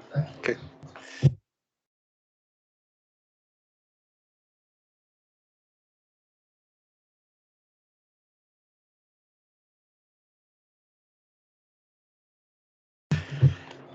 Okay, we're on to the second application of the evening, reference 21-02431-4, a proposed relevant demolition of building at Ride Pier Cafe and adjoining toilets esplanade at Ride Isle of Wight. Now hands to Stuart to.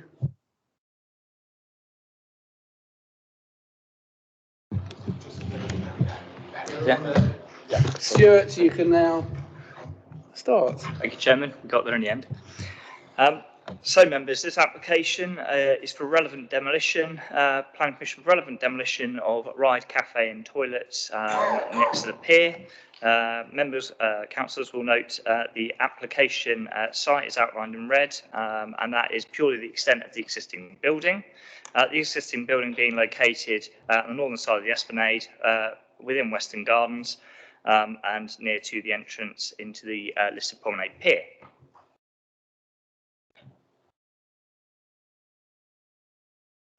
Just in terms of site context, we have Western Gardens, public open space to the west. we have the listed pier to the east and north, and to the south is the Esplanade building. The listed buildings along the Esplanade, St Thomas's Street, and we have the listed. Sorry, your cursor's not. Thank you. Sorry, councillors. I'll do that again. So we've got the listed pier to the north, the public open space to the west. We have the listed Prince Consort building also to the west. And to the south, we have the listed buildings along St Thomas's Street and the Esplanade. And to the east, obviously, we have the interchange bus station and rail connections to the fast cat service. So the application, the relevant demolition is to facilitate a wider regeneration and highway scheme for the area, which is a council project, the Ride Interchange project, and DFT funded. In terms of some photos of the building in question, we have a photo of the building here taken from Western Gardens, which is the front facade, the toilet block being on the northern part of the building, and the cafe occupying the southern part. To the north, we've got a photo looking at the flank elevation of the building here, taken from the pier itself. We have taken from the south, from the Esplanade. The cafe building is located behind the tree that we can see in the photo. And to the from the pier looking towards Western Gardens, we have the eastern flank of the building here. So the proposal is purely for demolition of the building, and the recommendation is to grant planning permission for that demolition. Thank you. Thank you. We'll now go to the speakers for the applicant, Mr. David Newton. Thank you. Thank you very much, and thank you members for the opportunity to talk to you this evening. I registered to speak so that I could address any issues raised by other speakers. I'm pleased to find that I'm here the only speaker speaking in favour of the application, and therefore none speaking against, and so I'll be very brief. It's simply to say, again, thank you for taking the time to consider the application within this conservation area for the demolition of the building, and as has been said, the building alone. I do hope you feel able to support the recommendations in the report, and I feel the report does summarise very adequately our position, and I would urge you to recognise that recommendation within there, and note that in balance, this is a positive thing for the area. It deals with a wider development in the whole, but in its specifics, I think we should recognise that there's actually an immediate and very positive benefit in terms of sightlines for the east-west link across the area and enabling better views of the seafront and the historic context in which this site remains. So I won't take up your time any further, but just say thank you very much for considering the application, and I urge you to support the recommendations. Thank you, Mr. Newton. I now put to the local ward councillor, Councillor Phil Jordan. Thank you, Chair. I think that's loud enough, isn't it? Can you hear me? Can't hear myself. Yeah, okay. Thanks very much, Chair. And of course, it's a great opportunity for Ride. The demolition of this building, you might think it's a negative, it's actually a positive. It's an opportunity for Ride, but more importantly, it serves to assist the wider interchange and wider transport aspirations for Ride and for the island. So it's a start of a bigger project. Building's not of any historical interest. Historic England have noted that. That's in your report. Actually, Historic England haven't got anything to say about the building. It's just not listed. Objections to this are covered, I guess. There are some objections from the public you'll read. But so I won't cover them one by one, and I'm not going to take up very much of your time, but just to absolutely confirm this, that the toilets have always been planned to be relocated in the station. Always, always, always. There's been a lot of misinformation about loss of toilets. There is no loss of toilets. It's the first thing. They always were going to be relocated into the station in the same way that the cafe premises is going to be relocated into the station. from the Isle of Wight Council's perspective and from your perspective, and it was referred to by the chairman at the start of the meeting, the Isle of Wight Council have taken back the leases of both of the whole block, so of the cafe and of the toilet. The toilet from Ryde Town Council, although it is still open at the moment, the lease has been surrendered, and it will remain open by Ryde Town Council until the temporary toilets are put in, which are due before work start on the scheme, because it's part of a wider scheme that's been referred to. And the cafe side of the block, the lease has also been surrendered back to the Isle of Wight Council. In a general sense, you could regard that as being that block will never be returned to use as a toilet and a cafe. It may remain derelict, but as the Isle of Wight Council generally don't maintain and offer toilet services out, that's the town and parishes. In general terms, the toilets will probably not be reopened, and the lease has gone on the cafe. So that's where we are. The other thing, as it's been referred to, is that without this demolition and space, because it's part of a larger scheme, the larger scheme won't go ahead. It's as simple as that. And the larger scheme is not just the 10 million that's going into Ryde for this, for the interchange, but it's part of a £56 million scheme across Solent with other partners, Portsmouth Council, the Department of Transport. The scheme has been modified after consultation to suit as best we can the requirements of the community. And it requires the space of where the block now sits to deliver the scheme as approved by the Department of Transport.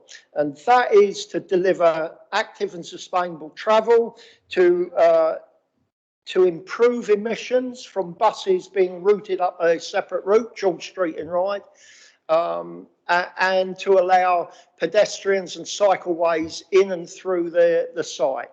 So it's part of an overall grant funded, and it's grant funded. It's 10 million into this council to be spent in Ryde, which will enable onward travel to other parts of the island. So you have to remember those things. Ryde Town Council and Ryde have a Ryde regeneration group. Consists of members of the public, of councillors and councils, Isle of Wight and Ryde. On a walkabout, this is from memory, around 2018, may have been 2019, it was remarked that the toilet block, that block, was a negative vista coming from the pier towards the town. It blocked the view of parts of the town, and similarly, when you came down Union Street and got to a level, it blocked the view of the historic pier. And therefore, it was felt by Ryde Regeneration Group that it would be of benefit for it not to be there. So it's another point to remember. I think that's about it, really, for me. There's not much more to say. The wider scheme is imperative on the demolition of this block, and I hope you can understand that and help us deliver much needed improvement in Ryde and better transport links and aspirations across the island. Thank you, Chair. Thank you. Councillor Jarman. Thank you, Chair. I find it difficult to believe that there is anyone here who is not overly familiar with this. It's been something that's been debated, is an enormous benefit for the island, an enormous benefit for Ryde. I feel that there must be overwhelming support for it now, and there is a great deal for this island that depends on this. So I would propose to immediately move that we endorse this and go with the recommendation, and at the same time thank the officers of the council for their stellar work in bringing this to this stage for a benefit of the island. You made a proposal at this point. Is there a seconder? Councillor Cllr. So I have a proposal and second. I now have Councillor Price wanting to speak, and then Councillor Church. Well, I think that definitely beat me on my previous fast proposal on a previous application. Sorry, Matt. That's all right. But I understand the demolition. I understand why the demolition is required. My confusion, it's probably just lack of knowledge as to why we're not looking at the whole scheme at this point. The whole scheme will need full planning permission, won't it? It won't. Okay. Sorry, can we answer that through Stuart, please? Okay. If that's the case, as Councillor Jordan's just said, could we have an explanation as to why, and why only this part of that whole project will need planning committee's involvement? Stuart, would you like to answer that? And Councillor Price, this application is for relevant demolition. So within conservation areas, there is a requirement to have planning permission for demolition of buildings over a certain size, over 115 cubic metres. So because this building is over that size limit, there is a requirement to come to the council for planning permission to demolish that building within the conservation area. So this application is very much about the demolition of the building and the effect of that on the special interest of the conservation area. In terms of the wider scheme, highway scheme, that is ultimately being delivered through highways rights to carry out development within and adjacent to the highway, which does not require planning permission from the local planning authority. Councillor Price. But doesn't the whole scheme involve quite a large project to restore the building and improve the facility there as part of the future project? My understanding is that this application is to deliver this part of the wider overall regeneration project. So the demolition of this building will facilitate the highway realignment work. Okay, right. So this is only relating, this demolition is only for the highway realignment work. I'm just a bit confused as to why we're rushing into closing toilets and putting temporary ones in way ahead of the rest of the project. It just doesn't make any sense. Yes, so Mr. Bolton will fill in the gaps. Well, that's very generous of you to say, Chair. I possibly might not go that far myself, which is, again, so just here, I understand the line of questioning and thought process, Councillor Price, but ultimately we are here to determine the application in front of us. It is my understanding that, subject to the nature of the works that may be undertaken elsewhere in terms of the actual station building, separate applications will come forward at the appropriate time. But I think there was a work programming issue where this particular application for this standalone requirement needed to come forward now. Okay. Councillor Price. Well, I just wish that had been explained because you know, obviously the press that's gone before this was, you know, was looking at the whole project. You know, I'm not against demolition of these if it's going to facilitate this project. Clearly, it's going to be a big benefit to Ryde and the wider transport links around the island. But I just can't quite understand why we're rushing into this bit and we don't have the rest of the scheme up and ready for us to see at the same time. I would have thought they would all come together, but I'll listen to what other councillors have got to say anyway.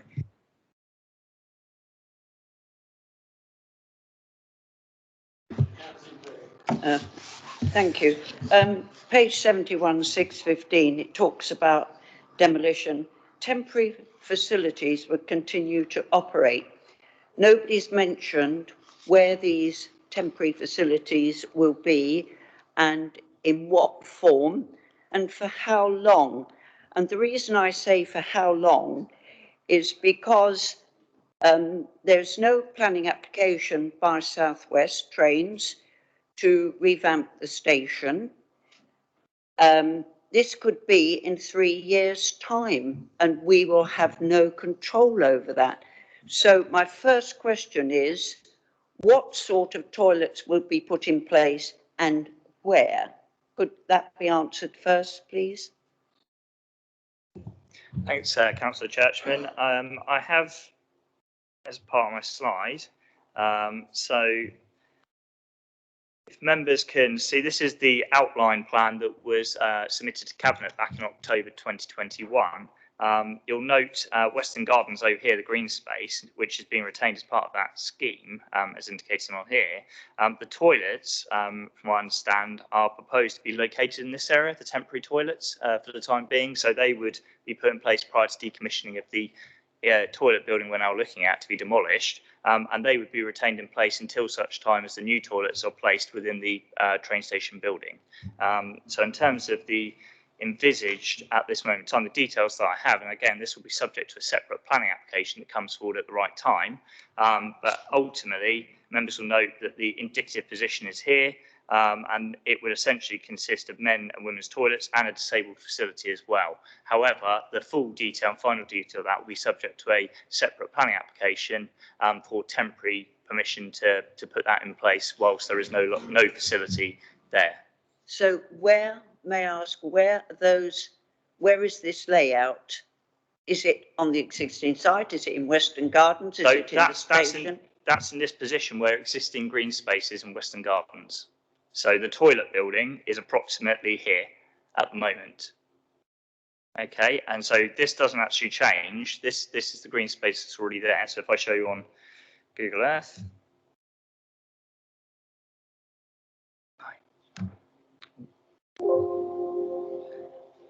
So that's this position here. Am I correct in thinking they're portaloos? Again, I understand that that may be the case, but the final detail of that will be through a separate planning application. I mean, we're coming up to the tourist season, and probably this will be our best year for staycation, and we're going to present people with a load of portaloos, which I don't think would be particularly popular. But what really concerns me is the time element of how long they are going to be there. If I could just a little bit of history, in 2007, the government of the South East allocated 6-point-something million to RIDE to regenerate the esplanade. In fact, the council returned the money back to the government of the South East because British Rail, South West Trains, whoever it was, Stagecoach at the time, have complete control of the station complex. And the reason the government, we returned the money to government was because if Network Rail arrived Saturday morning and said, you've got 48 hours, I'm shutting down the premises, there is absolutely nothing that we can do about it. Which means if the toilets go into the station, along with any people who want to rent or lease, their leases will contain that proviso. And I suspect we might have trouble actually getting people to put a cafe inside the station. And if you don't believe me, then please go online and sort this out. So what really concerns me is South West Trains take a long time to get round to it. We know what it's been like with the railway line. Just what will RIDE be faced with for the next 1, 2, possibly 3 years? Thank you, Chair. Thank you. Councillor Drew. Thank you, Chair. I also, to an extent, share the concerns of Councillor Churchman, and she's preempted me largely. I think, obviously, this is a very marginal scheme in some respects because we're determining this purely on quite a narrow issue, but I also share concerns about the speed and rapidity with which we're entering into this without an undertaking from South West Trains to ensure much needed toilet provision in RIDE. I think there are very many benefits to this scheme, but that's the wider scheme. So my question is there any way that we can seek an undertaking with regards to toilet provision? I do share Councillor Jordan's optimism that this is going to go according to plan, but I think it's best to cater for the worst case scenarios. Councillor Churchman says South West Trains could and very easily often do withdraw all services. Anyone who commutes up to London Waterloo on a regular basis will testify to that. Anyone who's had a shop or other concession will also be concerned, I think, about the ease with which they can withdraw undertakings. They have no accountability to the council. What can we do? Councillor Drew, at the moment, the two officers are will be coming back quickly for an answer shortly.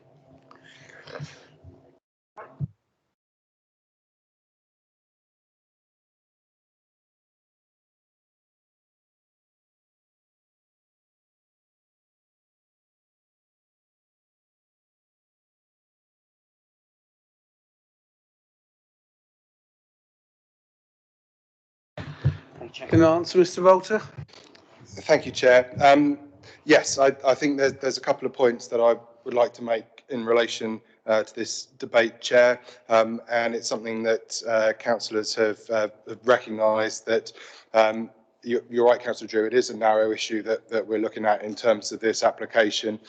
However, we recognise that there are these wider concerns, and if there is a concern from the committee around the temporary provision of toilets, then we can look at a condition that requires that provision to be brought forward as part of the permission.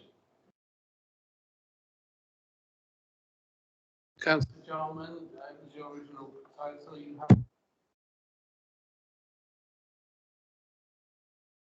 Councillor Cllr, you have that provision.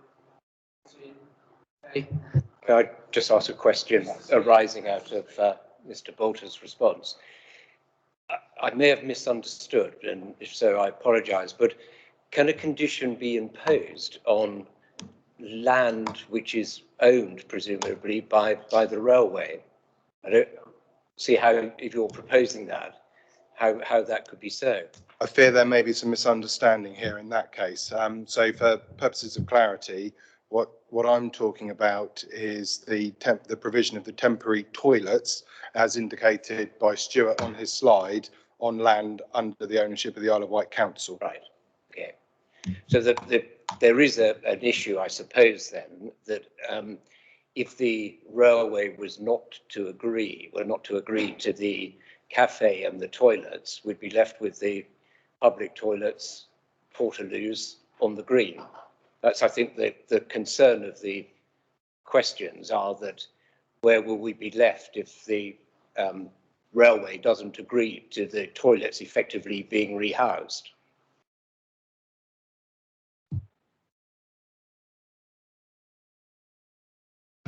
So thank you, Chair. In the kind of situation that you've just outlined there, Councillor Spink, then the applicant would be able to come forward, should they wish, to seek to vary any condition that reflected then the situation on the ground at that time.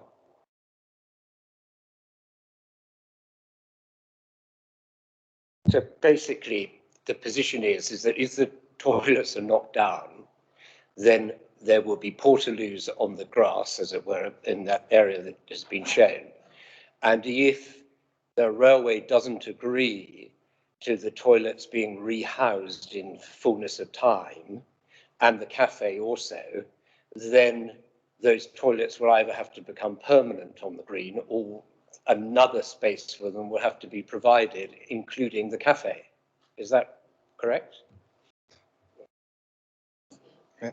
Essentially, that would be my understanding, but I think I'd make the point again that we are looking at a reasonably narrow application in front of us.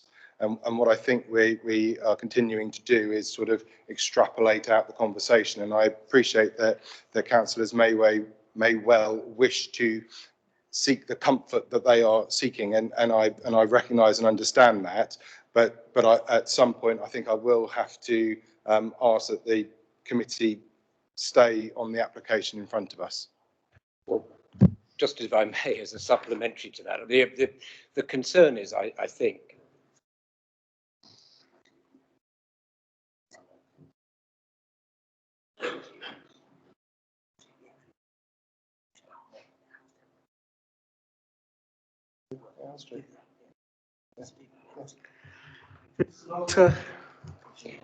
I hadn't asked to finish my question, actually. The concern is, as I understand it, the concern is that we're being asked to knock down a toilet together with a cafe, and although there is a prospect of a replacement in the station, that is not guaranteed. So I think the committee might be concerned by that point. Whereas initially, the way it was presented, we all thought, I think anyway, wrongly perhaps, that it was a done deal, as it were, that they could go in the toilets could be relocated into the station and also a cafe as well, which doesn't appear actually to be the case. There's no agreement that that will take place. Just on that point, because there has been presentations in Ryde, which I did attend, the funding from the government has stipulated that there has to be delivery of that plan. Otherwise, the money would have to be repaid, which would include an amount that has been agreed to South West Trains to actually deliver. And on that plan is toilets within that the station area and a cafe. So that is linked to the financial agreement, I believe, to with the three partners, White Link, South West Trains and Isle of Wight Council, in the delivery, and also that is fixed into the various other funding to Portsmouth. So it is like a kind of dominoes sort of jigsaw puzzle that has to, and they have already signed up to that agreement for that monies to be released. That was the way that was planned, because I was concerned, exactly as other councillors were, that we had to guarantee that there were toilets maintained through that period and that they were in that. And I definitely know that Ryde Town Council particularly asked for total reassurance of that, and they were given that. Thank you. Thank you, Chair. That's very helpful. Thank you. Councillor Councillor Price was first, then you, Councillor Brodie. Thank you, Chairman. I mean, actually, Councillor Spinks exactly articulated what I probably wouldn't have been able to. But I think the point is with this that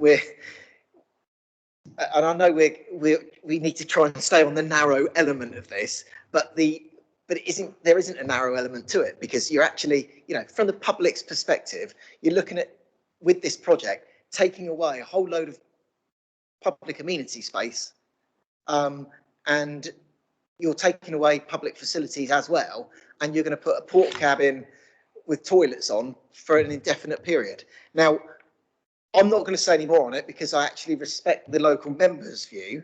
The local member shaking his head there ought to give me time to speak anyway. I respect the local member's view because he's clearly for it and he wants this to happen. So he obviously has more information available than we've been given this evening, which is basically to knock down a public toilet. I don't think anyone here wants to really put their hand up and vote for knocking down a public toilet when we don't know when the new ones are going to get built. But that's what we're going to have to do. Otherwise, we're going to be told we've jeopardised this project. But I think it's been actually, I don't think we've been given enough information. I don't think it's been, no disrespect to the plan officer. The plan officer presented it well. I don't think we've been given enough information to understand where we're going to be left if this project doesn't go ahead. I'm sure it's going to go ahead. Let's hope it does go ahead. When it comes to public spaces in my own ward, I have an entirely different view. This is providing something involving a huge infrastructure project, and I get that. But from the public's perspective, that's what we're going to be voting on. What the public see is we're going to knock down some public toilets and give away some green space, and there's going to be a porta cabin for the next few years for the public to use as toilets, blighting the historic front of Ryde seafront. That's what the issue is. I'm going to vote for this, but I just want to make it clear that I think that's what committee members are struggling with tonight. Thank you. Can I totally understand, but I do from my understanding from seeing the things, there is a specific time zone that this project has to finish by that have been put on the government funding. If it's not completed within that particular time, which I believe has to be 2023, then the funding will be withdrawn. So the completion has been signed by all the partners to deliver within the Pacific time frame. Within that, I want to go. I've got other speakers, so can I go on to Councillor Brodie now? I've then got Councillor Oliver. Did I get a hand from you, Councillor? Oh, so Councillor Quirk. Sorry, thank you. Thank you, Chair. Yes, I think Councillor Spinks summed up my concerns about this, and what is particularly worrying me sat here, I mean, effectively, this is an opportunity that I don't think there really has been effectively so far to ask some questions about this scheme. And we're a mixed group of councillors here, the vast majority of whom aren't from Ryde and probably haven't been playing as close an interest as Ryde Town Council or Ryde councillors. But what actually strikes me is that there are two members of this committee, Councillors Churchman and Drew, who clearly have major reservations about what is being proposed tonight. And frankly, it seems like lunacy to me to knock down this toilet block and put up porta cabins for potentially 2 to 3 years without any guarantees about what is going to happen in terms of permanent alternative provision and access thereto in the future. On the basis of that, I would suggest, Chair, that we probably, once you've dealt with all the speakers, we go to the vote from Councillor Jarman. I will vote against, because I don't vote for lunacy. I never will do, and I never have done. I will not vote for lunacy, and if that is lost, I will propose a refusal and look for a seconder. Thank you, Chair.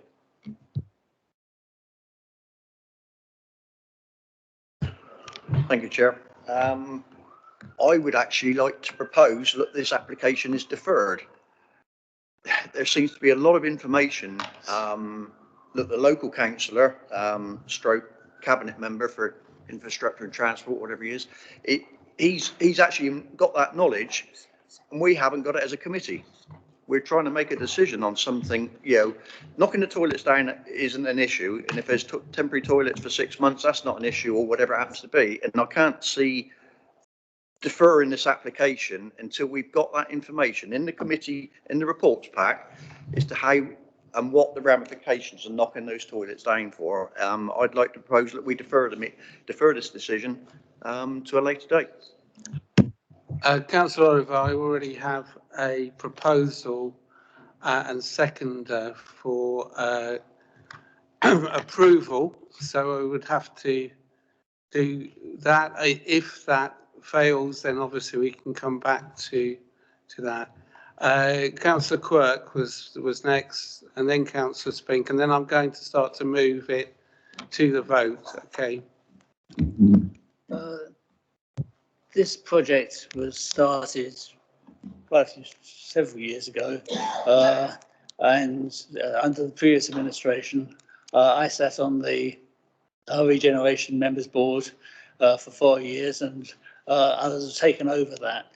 This is not some airy-fairy thing. This is a really well thought out, carefully defined project, but it involves several parties who own different bits of the whole caboodle. It involves Whitelink, it involves who own part of the pier, it involves the council, it involves the railway. And we can't determine what the timing for what the railway does. They can't determine the timing for what we do with our bit. It's important that all of these things happen. They're all tied in, they're contractually tied in. I appreciate the cabinet members don't get the chance to speak, so I'm trying to speak on your behalf, but then you can nod. But this is a very, very positive project. You can't force all of the parties to do it to your schedule. I'm sorry, Matt, but you can't do it. When the railway are ready to put their plan in, that they've done the plans, but then when they submit it, and it does include toilets, and it has included toilets for the last 3 years. It's included a cafe for the last 3 years. It's nothing new. And it's tied in with the money, and all of the parties want to get their share of the money. And actually, all you risk doing here is losing us a absolutely brilliant wide interchange, because you actually delay bits, and because this is delayed, something else delays, and the knock-on effect is that we actually lose a magnificent improvement in the seafront of Ryde and the transport system for the island as a whole. I did second this. I totally commend it, and I think it's lunacy actually to turn it down. Sorry, Jeff.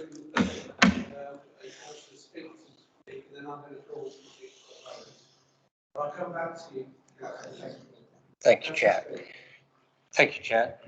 I don't want to vote against this, and I don't want to unnecessarily defer it. And I wonder if it may be a breach of protocol, but I don't know. But I wonder if we could ask Councillor Jordan to address us further on this specific point, because it seems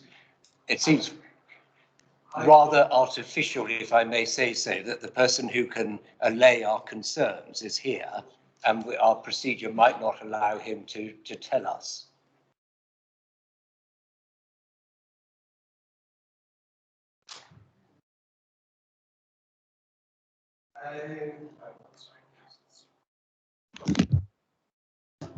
Sorry, we're pressing there. Normally, and because the Councillor Jordan here as a local member, it would not be proper to actually ask him to speak again. But it is under my discretion to ask the cabinet member to actually answer specific questions. In this case, it happens that the ward councillor is also the cabinet member. So I am going to use my discretion and ask the cabinet member for transport to answer that question. I have been advised that I can do that by my advisors, right? To speak, not necessarily to field questions. Not to speak further in what you've heard. Would you like to, Councillor Jordan? I'm happy to do that, Chair. I'm hearing, let's be very clear, I thought some of the things that I spoke about, so forgive me if I've misheard this, but there is a timescale for the spend of the money. So portable toilets won't be there in 3 years' time, because the scheme has to be delivered by March 2023. That's part of the funding agreement.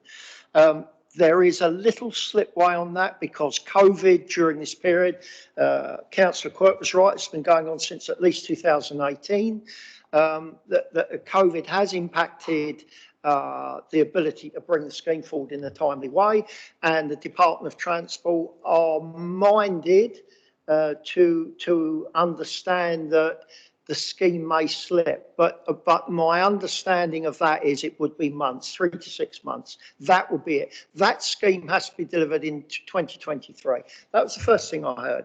The toilets have always been part of the scheme to go in the station. That's the second thing. Always. This idea that there's no guarantee is not true.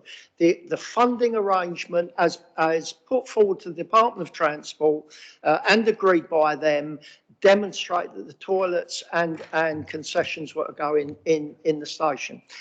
There have been further developments. So when you talk about South Western Trains, who may make their own decisions. I'm sure they must. But you should know that the Isle of Wight Council is designing and delivering the station project, right? So we are designing that, this council.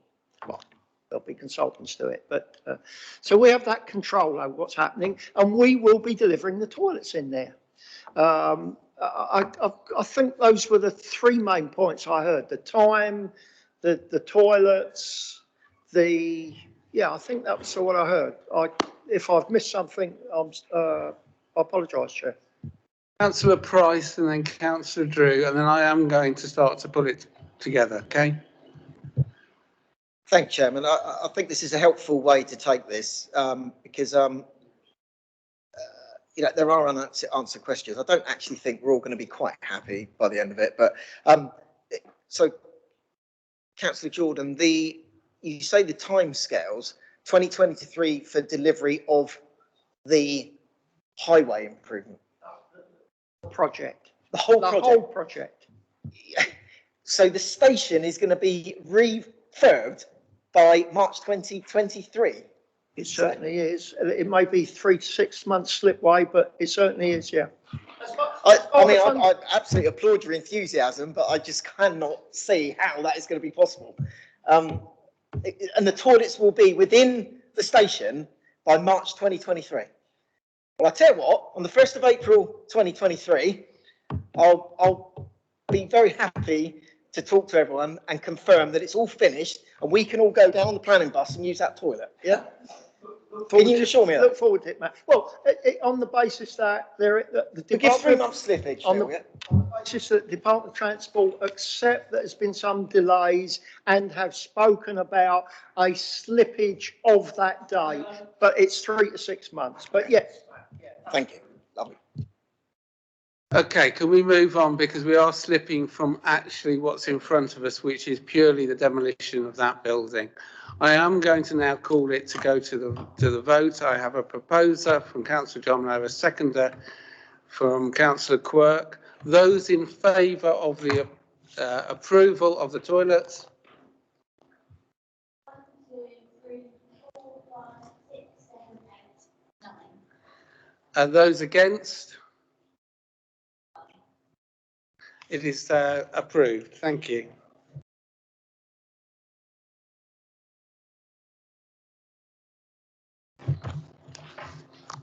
We now go on to agenda item 5. I am conscious that we are probably 25 minutes off 7, so if we're getting towards 7, I will be asking whether members want to extend, right, further. Okay. Can we have a short break, please? Everybody would like a break at this time? Okay, can we have a 5-minute break? Thank you.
We waiting for? I think everyone's here.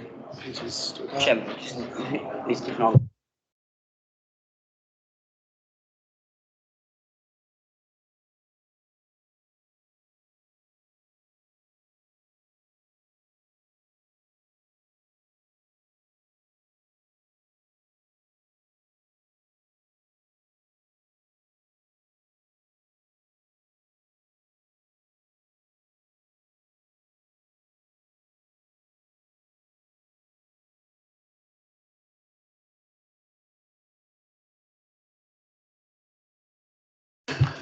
Right, Councillor Spink, please take your chair. I'm conscious that we're heading towards 7 o'clock, which would mean that we've been 3 hours. So I'm going to ask whether committee members are from 7 o'clock happy to extend for a further hour, right? Do I have any sort of proposals for that? I was going to say, Chair, I have another meeting, so I will have to leave at 7. Councillor Quirk? I second. Okay, we've got a proposal and second that we don't extend beyond 7. Can I have those in favour of not extension? Those against, well, i.e. those who are in agreement of extending?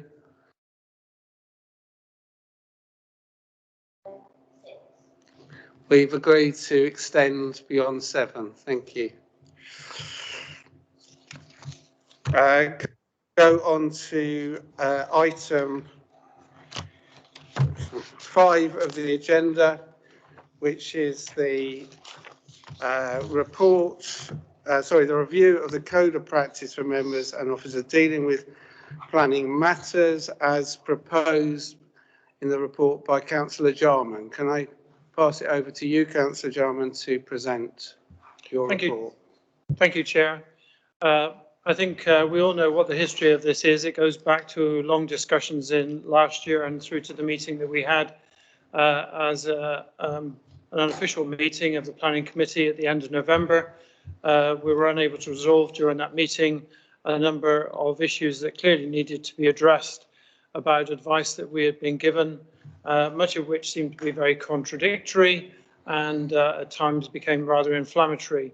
And we took a decision at that meeting to set up a working group, which was supported by all of those who remained at that time of the meeting, except one, I believe. There were nominees put forward by the main parties.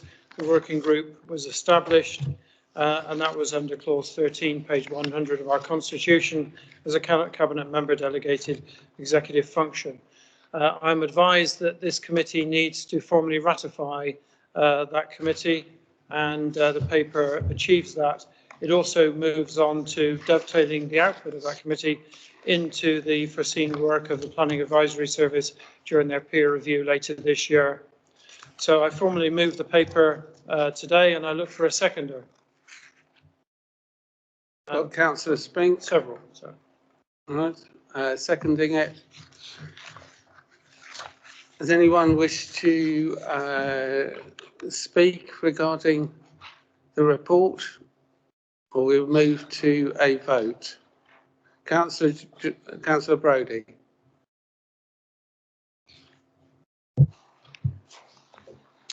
Thank you, Chair.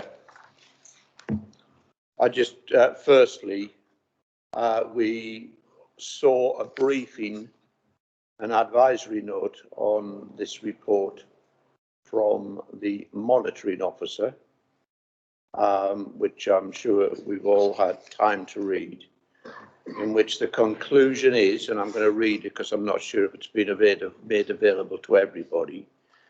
In conclusion, my advice is to consider very carefully that if you wish to establish a working group, not a committee as Councillor Jarman referred to, you need to be absolutely clear as to what its proper terms of reference will be, so as to be lawful. I don't consider those the terms of reference to be lawful. and to be mindful of its membership, given the responsibilities of the Cabinet for planning policy formulation that lies with Councillor Fuller, preparation and recommendation. Councillors of the Planning Committee who are Cabinet members, i.e. Councillor Jarman, can be members of a working group of the Planning Committee, but the remit of any such working group must not seek to take over the functions and responsibilities of other areas of the local authority, and must fundamentally respect that a working group is not and never can be a decision-making body. It has been evident to me as a member of this committee that since November, there have been discussions that I consider, frankly, entirely outside the Constitution. I think the monitoring officer's report should be read with great care and consideration. Decision-making on this council requires you to be well informed. I hope every single person has read it, and also to take proper advice. I have doubt that that's actually happened. Some of the wording of this report, I don't know who wrote it, is bizarre in the extreme. The suggestion that the code, in paragraph 1, that the code of practice does not correctly reflect member desired positions on policy. What on earth is that about? We don't set planning policy. Planning policy is set by the Isle of Wight full council and then ratified through national structures. It is not the business of anybody to interfere with a code of practice which deals with protocols and procedures. It is an absolute nonsense. This working group involved people who aren't full members of the planning committee. Substitutes. The whole purpose of a substitute is that they take a place of somebody who's unavailable. To have substitutes having voting rights at this alleged working group is extremely disturbing to me. I will vote against this. I have absolutely no doubt it will go through, because it is apparent to me that some of the membership of this committee are determined to take control of planning away from planning officers. I have had conversations with officers of this council, none to be named of course, who are deeply concerned about their health and well-being in the light and the way in which they're being treated by some members of this council, who will remain nameless because I will no doubt be threatened with legal action. I have taken that up with the leader of the council, as so far she hasn't replied. I'm not surprised. That's the nature of this council. And all of this originates because of one planning decision, July, that I believe that you, Chair, stirred up unnecessarily as the local member, and you should hang your head in shame. Oppose this nonsense. Let's get this council back to a proper planning committee. Thank you very much.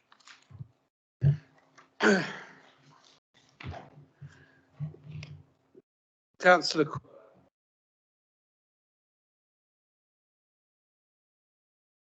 I have to say I have a lot of sympathy for the comments that Councillor Brodie's made in terms of the monitoring officer's comments about how decisions are made in the council and the motivation behind some of the things that have been being discussed. It seems to me that there is dissatisfaction of some members of the committee because they don't get the results that they want from the committee, and they don't get the recommendations that they'd like from officers, and that officers are then blamed for giving bad advice. For the last 4 years when I chaired this committee, I think the officers gave very sound advice, and I think the denigration of officers is something to be abhorred. This subcommittee, I sort of got my name sort of put to it, but I think Councillor Jarman will agree. There was a lot of caveats with my support.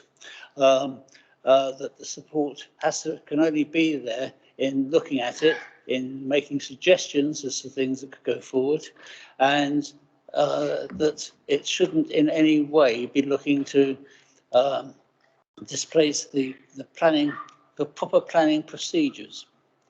And that's something that I see Joe's name is added to this, and he would want me to actually say he's in a similar sort of position to myself. I think I will vote against this. I'm not comfortable. It's the planning committee should be the one that decides what's going on and makes the recommendations. I think it's wrong that we've got people from outside of that committee on this working party. And I just don't, I'm not comfortable with the whole idea of what's going on here, and I will vote against it.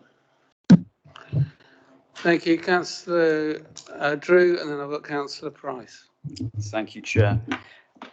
I, like Chris and Councillor Brodie, sorry, Councillor Quirk, I apologise, have concerns. I think, having previously put my name and endorsed this paper, I'm concerned about the wider politicking that's taking place within the council, and notwithstanding my great esteem for Chris and the hard work that he's done on this, I am concerned that it could go awry, and in consequence, I am minded to abstain on this because I think in general there is never any harm to discussion, and I think there's no issue about ratifying that formally. But I think given some of the cross currents that are pervasive at the moment, my previous support is perhaps a little bit more factored by the realism of causing problems for officers, particularly within this committee. I know they're very hardworking. So I would seek perhaps to hold back on this. I think there is benefit in discussing things further, but I am concerned about ratifying it.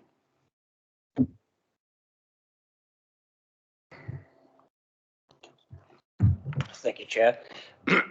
I've put my name to this paper, and I still support the paper.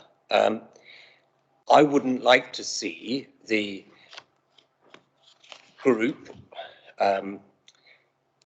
taking over planning policy or anything of that nature. And if the resolution is passed and I'm on the committee or the group, I will use my best endeavours to make sure that it doesn't do that. I will also use my best endeavours to make sure that it doesn't inappropriately criticise planning officers. And whilst I've had many a disagreement with planning officers, I would like to think, and I hope it's the case, that I've never overstepped the mark in what is right, as it were, for an elected councillor to do. But I do think that the planning protocols and also just the ability to understand our planning protocols, the wording of our planning protocols doesn't need to be reviewed. And I can see no harm in something like a task and finish group concept with clearly defined scope. When the when the scrutiny committee set up the task and finish group, which I chaired to look into the draft plan, there was no scope decided when the decision in principle was taken, and the scope was then agreed between the chair of scrutiny, myself on the basis I was to be chair of the group, and Mr. Metcalfe. And I can see no harm in us taking a decision in principle that there should be, whatever one wants to call it, a group along the lines of a task and finish group to look into planning protocols. And we do need to do it, I think, because there is a question mark, it seems to me, over whether or not some of our protocols are correct. And I would welcome the input, as is always the case with a group, a task and finish group or a group of that nature, to take the input of planning staff and planning officers. And I would prefer it, of course, if planning staff attend in the usual way that they do task and finish group. And I don't think anyone proposing this paper wants to keep the staff out, as it were, or the officers out. So on that basis, I would support it, that it's a measured and balanced group that looks at the protocols and tries to improve them. Now, those recommendations will have to be approved, my understanding is, by planning committee or by cabinet, I'm not quite sure which. And if it involves a change of an amendment of the constitution, it will have to be agreed by full council. So it's not a case of the group laying the law down and taking the law over. And so on that basis, I support this, because I think that our protocols do need to have a look at with the input of planning officers. I've no objection, for example, if the motion is amended so that substitutes to the planning committee don't sit. I've no objection to that. But I do think we should go ahead with the group. Thank you. Councillor Price.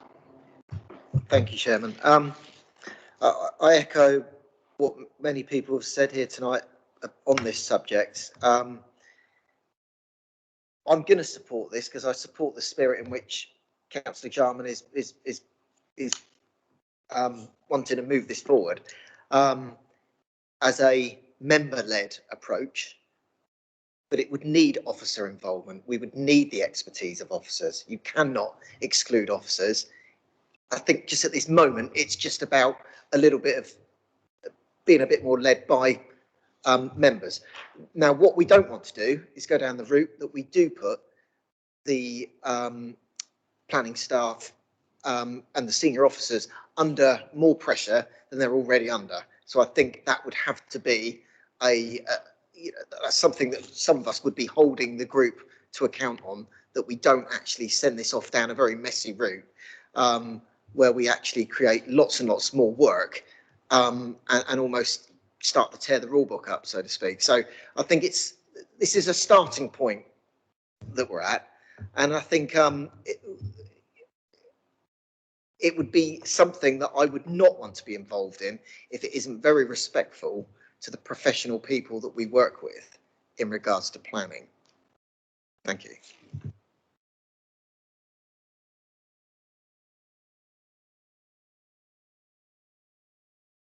Councillor Brodie. Thank you, Chair.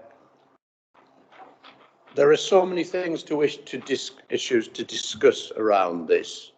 And I would remind you, Chair, that back in July, prior to the 27th of July, when we were still a democracy as a council and we didn't have offensive behaviour on this council, there was a full council at which a number of constitutional changes were agreed, including a very simple change to the code of practice that was agreed between you, the chair of the committee, and me, the vice chair of the committee.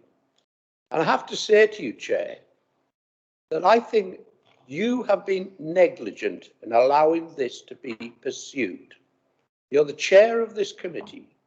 If there are issues, continuing issues with the code of practice, you should have initiated this ages ago. You could have convened a number of members of the committee and dealt with this quickly, just as I did with those constitutional changes back in July. That was a simple one we changed. That was the right to call in an application to committee, which used to lie in the hands of Mr. Bolter and now lies in your hands. But it's almost as if once you got that, you got the power and you forgot about the rest. And then on the 27th of July, we had an act of democracy by this committee. Can I stop you there, Councillor Brodie? Right? Why? Because I actually think... But you don't like talking about democracy now? Well, it might... No, yeah, I am stopping you. I am stopping you there. I am stopping you there. You are predetermined on anything to do with the 27th of July and shouldn't be sat there. Well, I'm sorry, that is your view. I note it. but I wish to move I wish on. to continue with what I'm saying. Well, I'm I will sorry, not allow I am you to not. continue this meeting unless I'm allowed to finish. I Well, assure you of that, it will not continue. I am speaking perfectly rationally and reasonably. You don't like what is being said. The fact of the matter is, you did not accept the democracy and you have caused trouble, particularly for me, my family and people associated with me ever since. that is an allegation, Abuse I have and received I'm from sorry, I will not residents within accept your it at this ward, meeting. abuse I've received I am from you, sorry. libelous comments that you will not respond to, i.e. today. If you are going to behave like that to me, you have to learn to stand up to me instead of being the coward that you have always been. Right. The narcissist You that stop you have now. been. You have An made entire allegations. narcissist and coward. I'm going to adjourn the meeting. Stop this behaviour. For 5 minutes. I'd like to say, you can understand why there's a war in the Ukraine, because when you men get together, you are bloody impossible. Councillor? You really are. I could spit. Democratic process, Councillor, my the foot. meeting is Having adjourned, please, Councillor. slanging matches doesn't solve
if we can now continue, I'm happy to continue the debate if members wish to contribute to that.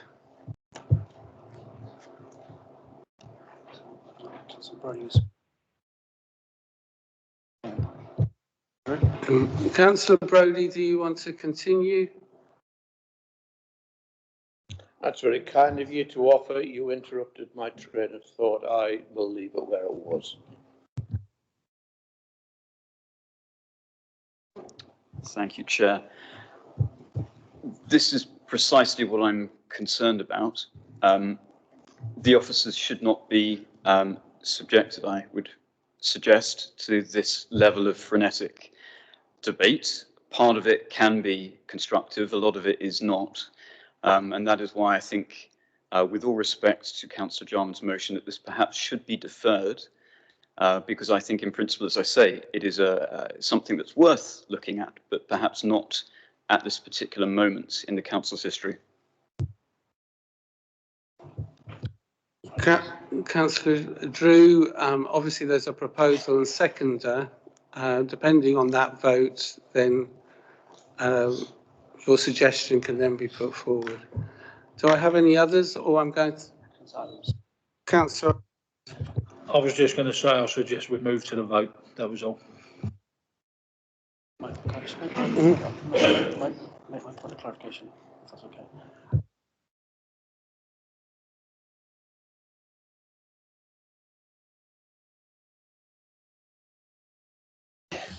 Yes, thank you, Chairman. I did just want to make one point, because it has been referred to in debate, which was the advisory note issued by the monitoring officer that has been referred to.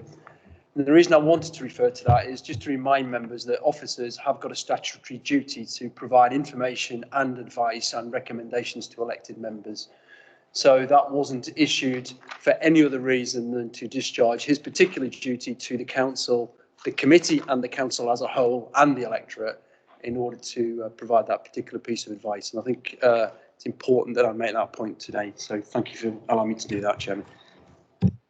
And I think it's important, can I just, I think it's important to note that obviously a working group is that comes from this committee would report back to this committee, and it doesn't actually, it has powers, it doesn't have powers, it would have recommendations, and those recommendations will be up to the relevant cabinet member and cabinet, and if it's in the case of a constitutional change, to the full council.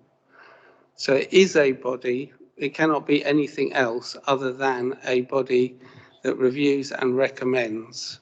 It cannot in any way enforce whether those recommendations are taken. And I think it's important, it says very clearly in the recommendations that there is close working, i.e. fall under the oversight of the cabinet member for planning and community, who's actually responsible for the operations of the planning committee. Sorry, the planning department. Mr. Spink? Thank you. I'd just like to say, Chair, that I would, if I may, fully endorse that approach that you've just said. And one thing that I forgot to say when I addressed the committee initially was that not only should planning officers be involved in the sense of giving legal advice, but I also think in the way that, for example, the Task and Finish group invited Councillor Fuller to come to its meetings, and we benefited from his view. We would also, I'm sure, all of the members of this group, if it's passed, would welcome Councillor Fuller to come whenever he would wish to come, and on specific moments, perhaps when we're considering something specifically in relation to his role, then we would ask him to come. So I entirely endorse your view, if I may say so. Thank you. Councillor Jarman, and then I'm going to bring this to a vote. Thank you, Chair. Yes, well, I also endorse the view you said, in fact, from the very beginning. I think from only a few days after the meeting in November, we saw officer participation and nomination into this.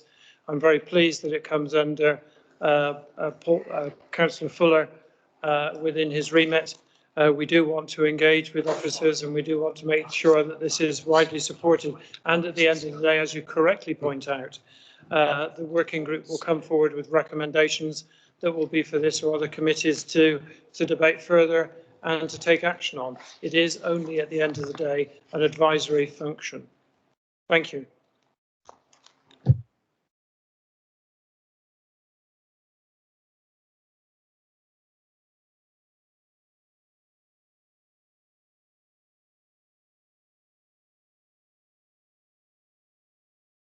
Sorry. Thank you. To provide recommendations for revision of the code of practice for members and officers dealing with planning matters for review by the planning committee. I think that's quite fine.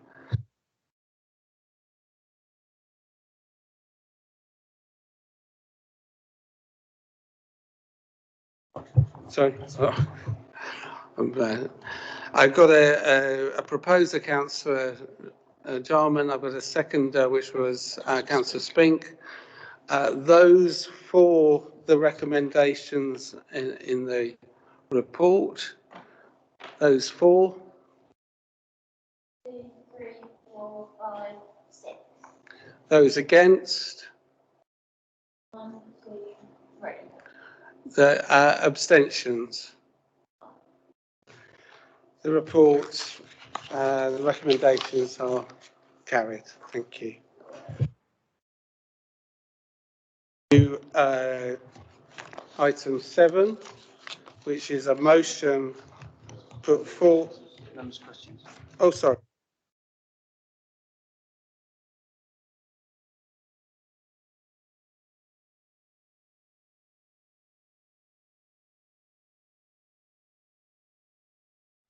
Thank you, Chair. I was wondering whether the officers could shed on any light. There's been some marginal areas of property for sale in Sandown, which I believe is the vestige from previous developers where they've developed sites. It's been maintained by the council for a good number of years. This is around her own way, but in fact, it's actually, I think, fairly endemic, this practice now around the island of old developers where companies have inherited lands and they're now seeking to dispose of it. Where do we stand in terms of the extent to which we actually have a right to and maintain that within public ownership, given that we have maintained it for 40, 50 odd years? Okay. I don't think it's an actual planning matter. But would you want me to just speak? Yes. Okay. And Mr. Bolter will come on the back of that. Thank you, Councillor Drew. You're not the first councillor who has pretty much asked me that question over the last day or two.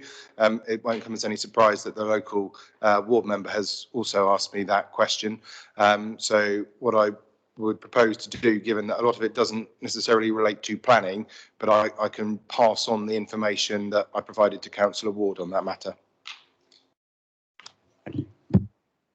Any other questions? We'll move on to item 7, which is a motion submitted by Councillor Jarman. Councillor Cody.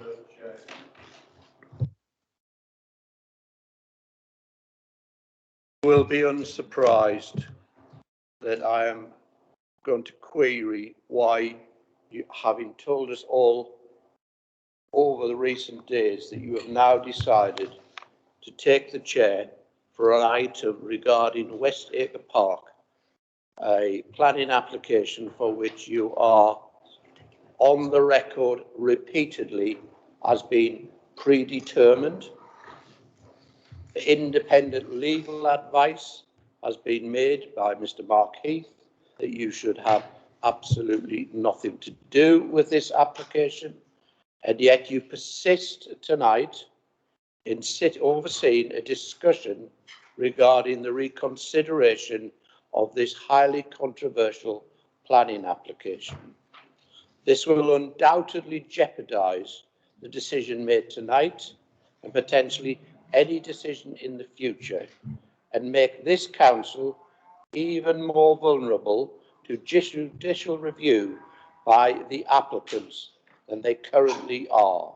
A full explanation on the record as to why you have decided to change your mind like the wind regarding your approach to the West Acre Park application would be welcomed by me. Thank you. Thank you for your question, which I note. I did put a very clear email to all members of the committee. An abusive and libelous email, I would point out, for which I am still waiting for an apology to everybody. And you could take the opportunity now to apologise, Councillor Lilly. I have spoken or had advice.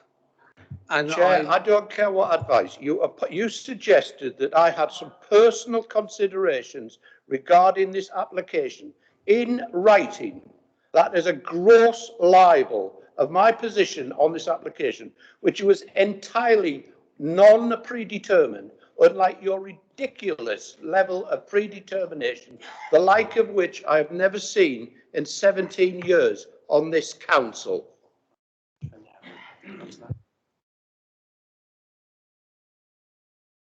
Seen your emails. I haven't seen emails today. I've been preoccupied Chair, with that is an other excuse issues. you give repeatedly. You also, in that email you sent this morning, said you hadn't seen briefings regarding this meeting. As the chair of this committee, if you're not reading emails and briefings regarding a planning committee that's taken this evening, you're negligent in your responsibilities. I will stop you there.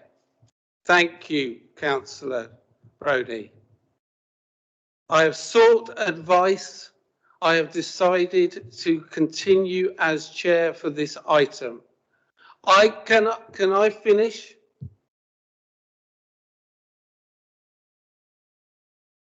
I will chair this item. I will not vote on it. If it becomes or comes to a tied vote, I will actually adjourn because I will not use a casting vote. Okay, we will now move. No, we will Another move point on. of order, please. I have a number of questions regarding this motion that I would like to ask. That if I had been correctly chairing today, I would have raised for the attention of the committee. And it is imperative that before you discuss this motion, that I have some answers. Firstly, this motion, a very strangely worded motion, which is effectively one sentence, refers to something called the Planning Protocols Working Group. I have looked extensively, but I can find nothing in the council's constitution that refers to such a group. Councillor Brodie, can we first...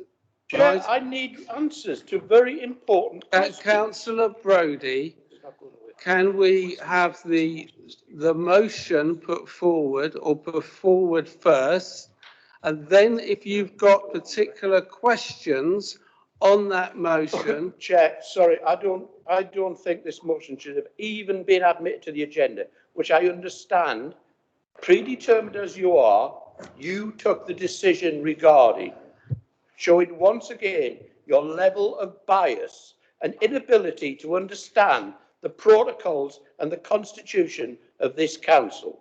Now, can I finish asking my questions before we discuss it? Well, I will keep asking them. Well, I'll talk over. We will have it's important, the motion was put forward. Sorry, I want answers to these questions first. I have 1, 2, 3, 4, 5, 6, 7, 8, 9, 10 questions that I think are imperative that they are answered. I want the motion to be put first, Councillor Brodie. And then if you've got particular issues that you wish to put forward within the debate, then I will agree that. But first, it's important to put the motion forward, which has been put into the agenda, not by myself, but through the actual Deputy Monitoring Officer and Monitoring Officer. I thought you were the chair of the committee. Can I, Chair, can I have an explanation as to why the motion has to be proposed and seconded whilst I'm asking points of information? Points of information constitutionally take priority. You should, well, you don't understand anything in the Constitution. That's quite clear. Points of information should be dealt with. They are points of information once the motion is put The forward. bias levels are getting ridiculous, Chair. Can I have points of information responded to before we move on to this motion?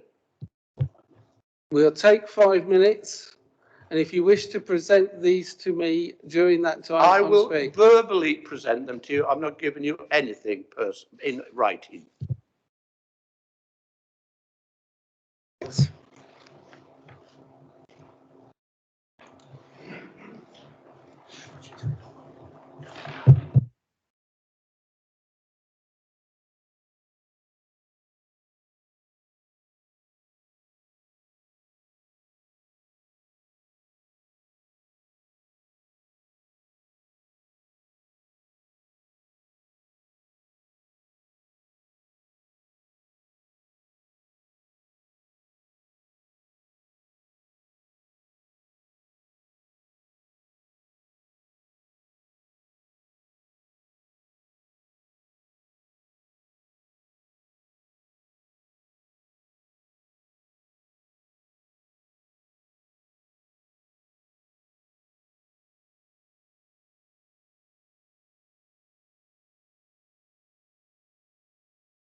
To order, Mr. Thorne is just going to speak.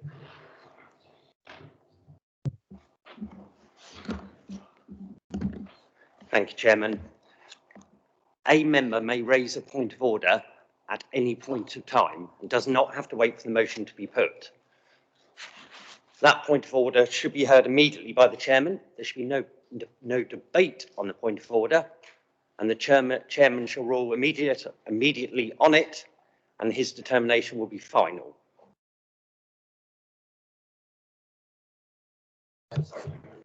Just to confirm, a point of order needs to relate to a procedural irregularity or a breach of the law, and the member that's putting the point of order needs to identify what that breach is or procedural irregularity is.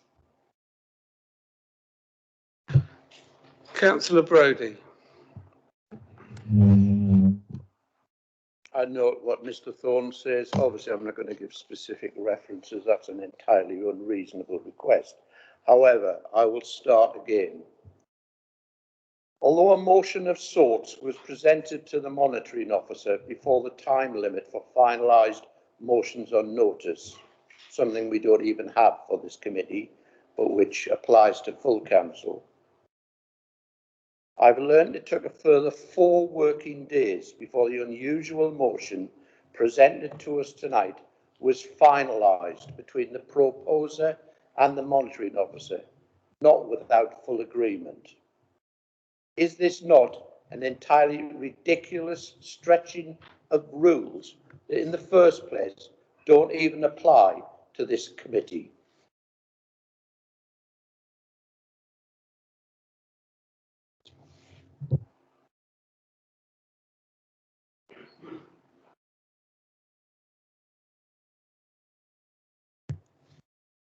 The monitoring officer was happy to allow it to go onto the agenda.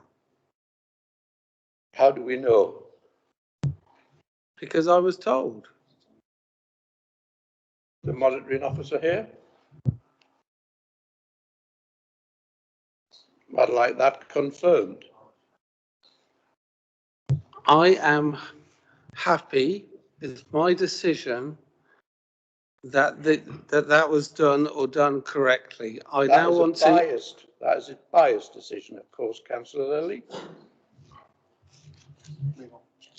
I'm going to move on, and I would like the It is a biased decision. I wish to place on the record your prior predetermination with regard to anything to do with West. Come back to your points of order. I will when I finish speaking.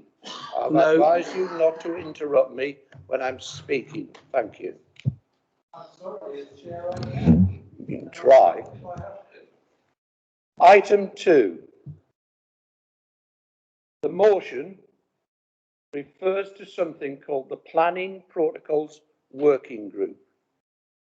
I have looked extensively but can find nothing in the Council's constitution that refers to such a group. If one were to exist, then it would have been approved by full council and included in the published constitution. Can you direct me to where it is, given I can't find it?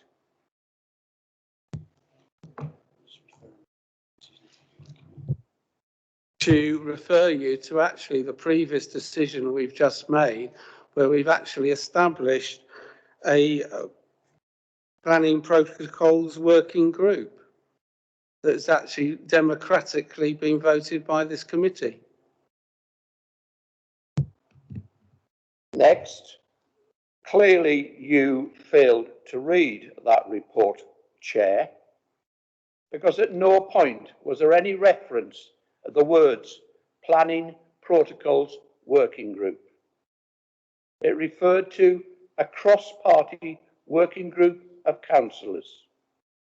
Therefore, how can we deal with a motion tonight that refers to something that doesn't exist in the Constitution and was not referred to by name in the paper dealt with under agenda item 5? I'm happy on my chairman's ruling that the actual committee, the working group that was accepted in the previous agenda item does refer to that. That's Can you my tell me ruling. precisely where, since you've read it so closely? I've made a ruling. Thank you. No, I'd like to know where it is. Either tell me where it is or show your ignorance. I made the ruling. Where is it? I have made the ruling. Can I go on to your next point? Can you tell me where the reference is in the previous item to a planning protocols working group? I've made my ruling. There is no words for it, and you know it, you biased man. You totally predetermined Can we man go who on to is mismanaging this meeting as per usual. Can we carry on to the next point I of want an order? answer to that. Where are the words? I have made the ruling. Where are the words? Are you didn't read it, did you, Michael? Come on. Too busy prancing around right.